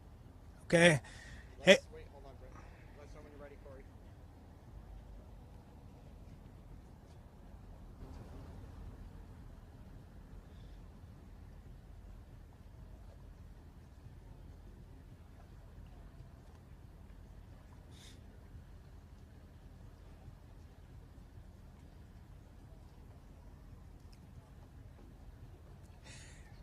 You ready to roll? Thanks for your patience. Only one of us has to be somewhere. Yeah, he's like, dude. We're recording, so we'll go. Go ahead, Brent. Okay. Hey everyone, Brent Hall here, and I'm with a few of the members of the Miss Madison team. We'll go through one by one, but first I'm going to talk to Brandon Kennedy. Start one more time, sorry. Okay. Okay, restarting. Okay. I'm going to give it a second. Okay, I'm here with the Miss Madison racing team. I'm Brent Hall, And I'm going to go through one by one. I'm going to talk to Brandon Kennedy here in a minute. He's the driver. Brandon, I know a lot of build-up to get to this day. Not exactly what you wanted, but what'd you learn? I learned how this team works. I mean, they worked tirelessly yesterday, today. I mean, we busted butt on that boat to get it out there. We really weren't even going to come to Guntersville when we first put this deal together. So even though we had a little bad luck today, it didn't happen in the city of Madison, and we'll get it sorted for there. As far as driving, I only got down this long straightaway to get to the race course and then around turn 2, but it's definitely different than a Grand Prix. They have a float to them, and you don't really feel the speed as much because you got a lot of boat around you, but as soon as you'll put it in the corner, I'm sure I'll notice there's a lot more G-forces. Steering seemed pretty good, so all that boat setup wise, we're good to go. No, and you just know you have a ton of fans just waiting for you. We were all cheering yesterday. We were all there and do it. So we know you've got a place to go. I'm going to talk to the rest of your team members. But, man, thank you. Appreciate it. All right. All right, so I'm stepping over to Mr. Kyle Bipes. How you doing, buddy? Good, Brian. How are you? Good, good. So, Kyle, just talk us through building this team and pulling things together. Quite a story.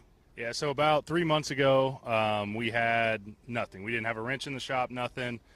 Myself and the board worked all day and night trying to figure something out. We got a hold of Dave Bardish up in Detroit, got a boat down here, spent 3 months, again, with no wrenches, and got down here to Guntersville, and we're one little thing away from being out there and running this weekend. This crew's fantastic. They worked extremely hard. Trey Holt's fantastic, super knowledgeable. It was a great weekend. We learned a lot. Some things we didn't necessarily want to learn, but we did learn this weekend, and it's only going to be a good season from here on out. Oh, I love that. And I love what you all are doing on Facebook. You're really driving the story and telling everyone what's going on. Chasing Tails is another amazing thing, so please keep that up. I think that really helps the fans stay engaged, and whether we have some challenges, we get through it. That's right. Yeah, That's right. Love it. Thank you, Kyle. All right, so next, yay, Tony How are you? Steinhardt here. Long time boat racing. You've been involved for a long time, and I know you're on the board of Miss Madison. Maybe talk to us about just some of the changes that have happened over the year. Yeah, it's sort of, in Madison, Indiana, we've had the longest continuous unlimited hydroplane in the world. Yeah. Community owned. It is community owned and has been since 1961. It was sort of like the Indianapolis Colts leaving Baltimore, I think. Our citizens woke up one morning and their boat was sold. And we had such outpouring over the holiday season that the mayor and the board looked at each other and said, we've got to do this. We've got to continue the tradition. And it wouldn't have been possible without our members that we've been selling, our memberships, great community support, and we have some wonderful sponsors in John Goodman and Goodman Realty who called us first, and then we were able to raise money locally from our sponsors, Royer, Colonial Flowers. I'm going to get them all wrong. Now okay. I got to remember. I'm going to look. Yep. They are on the website. Commonwealth Engineering, JTL Prime, and our Friction Wrap Company. So we're really excited about that, and it was just easy for us to go ask. Matter of fact, most of the sponsors and members just came on without even being asked. So the town is certainly behind us. We're behind the tradition, and the board's going to do everything we can to keep the boat on the water, and we'll just keep writing a new chapter. We were teasing about Miss Madison movie 2025. Oh, yeah. I really feel like that's happening, and what a great story. The support of the town, the sponsors, you, the team. I grew up living that. Yep. My dad was the crew chief in '71. He had to put that boat together, and I sort of laugh a little bit. Yeah, I said today, it floats. Yes. It's a line from the movie, and that's step one, right? And so we have learned a lot. The crew's done a great job, and we'll be ready for Madison and give the citizens of Madison at least one last time to see the boat on the water, if not more. Yeah. No, I think it's going to be a lot more. This is a great story, and it continues to build. Brent Hall with H1. I'll turn it back to you. Okay. Thanks. Well done. Yeah.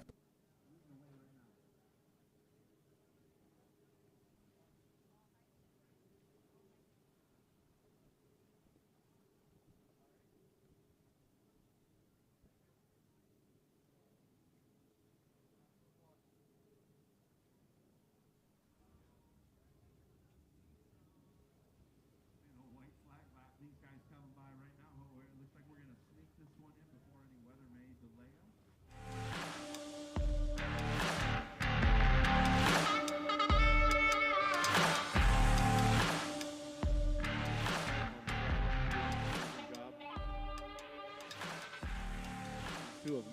very well together right away. On the front side, the S8 leading the way, Wozencraft, Marine Insurance and Finance. White flag lap out. Stephen Miles' design on this boat, very, very pretty graphics job, leading the way. Second place, S55 still hanging on. The S25 hasn't gotten there. I thought they were going to make some more ground up. The S55 in second. The S25's in third. GL Construction Team Bermuda. The S28 is still in fourth. The S47's in fifth, and the S33's in sixth.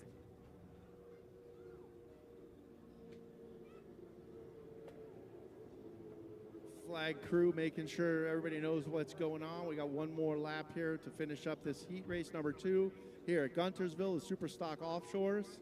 All the teams are very excited to be here. The S33 coming across in sixth in this heat race, Leanna and Chad, demonbikini.com.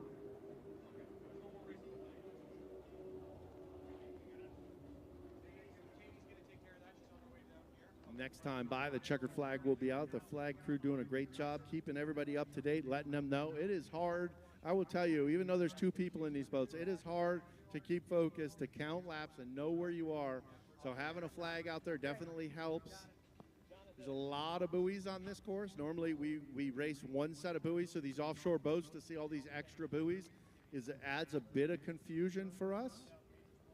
So yesterday during during testing, a couple boats were trying to find their way correctly around the course. It took a few laps. But we appreciate everybody from H1 letting us join their party here. What a beautiful event here in Guntersville.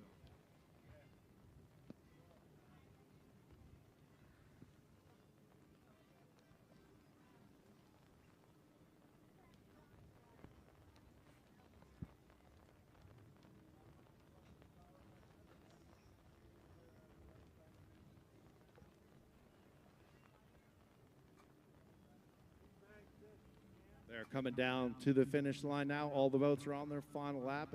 I don't expect any changes unless something were to break right now.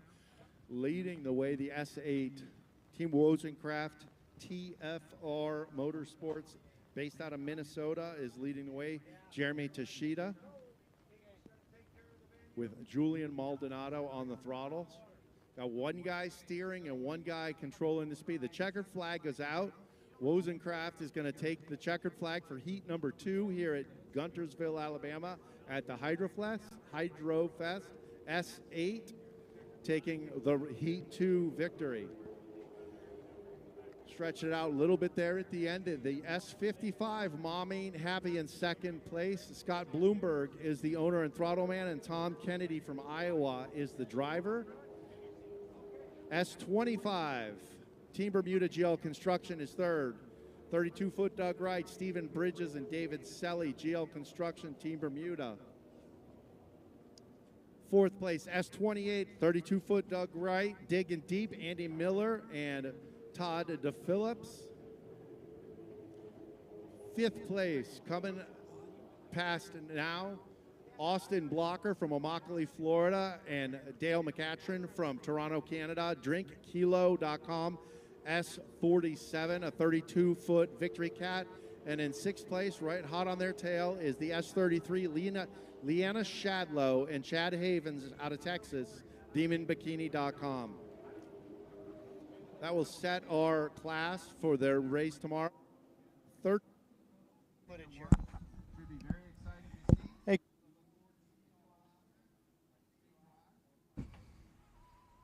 Thanks for visiting the Guntersville Hydrofest. Thank you, Ryan Beckley, with the offshore. Great job. And coming up, fans will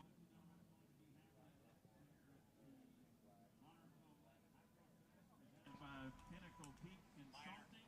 Ryan, I'll see you tomorrow. That's when you stand by for some announcements, and we'll be back with you here in just a bit.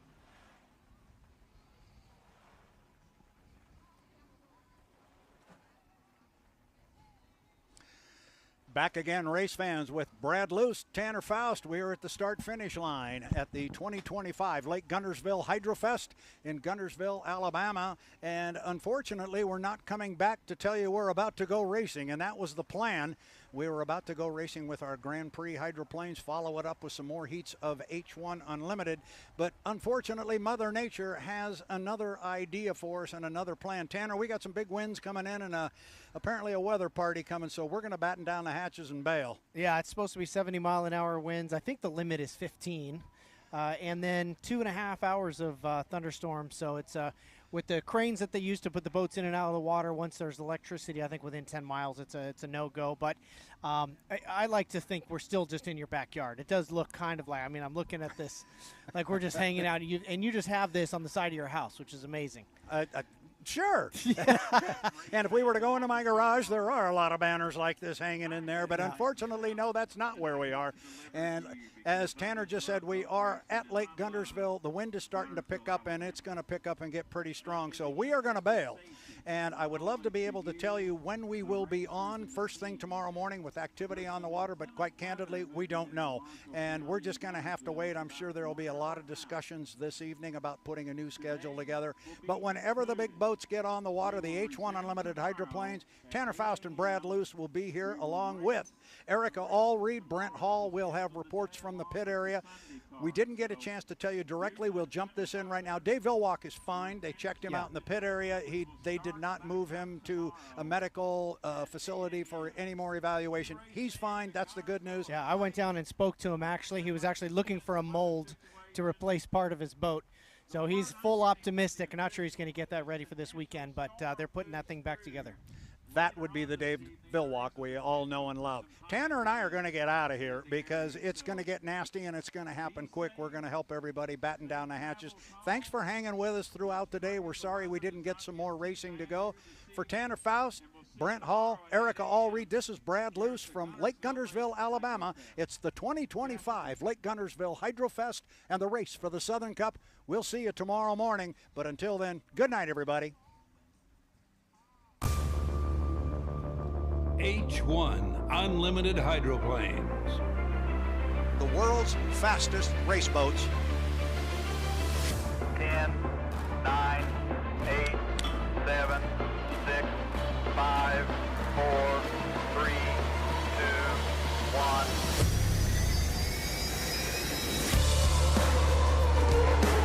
Wow, really flying the boat. It doesn't get any better than that. They are going to be side by side. This is for the checkered flag.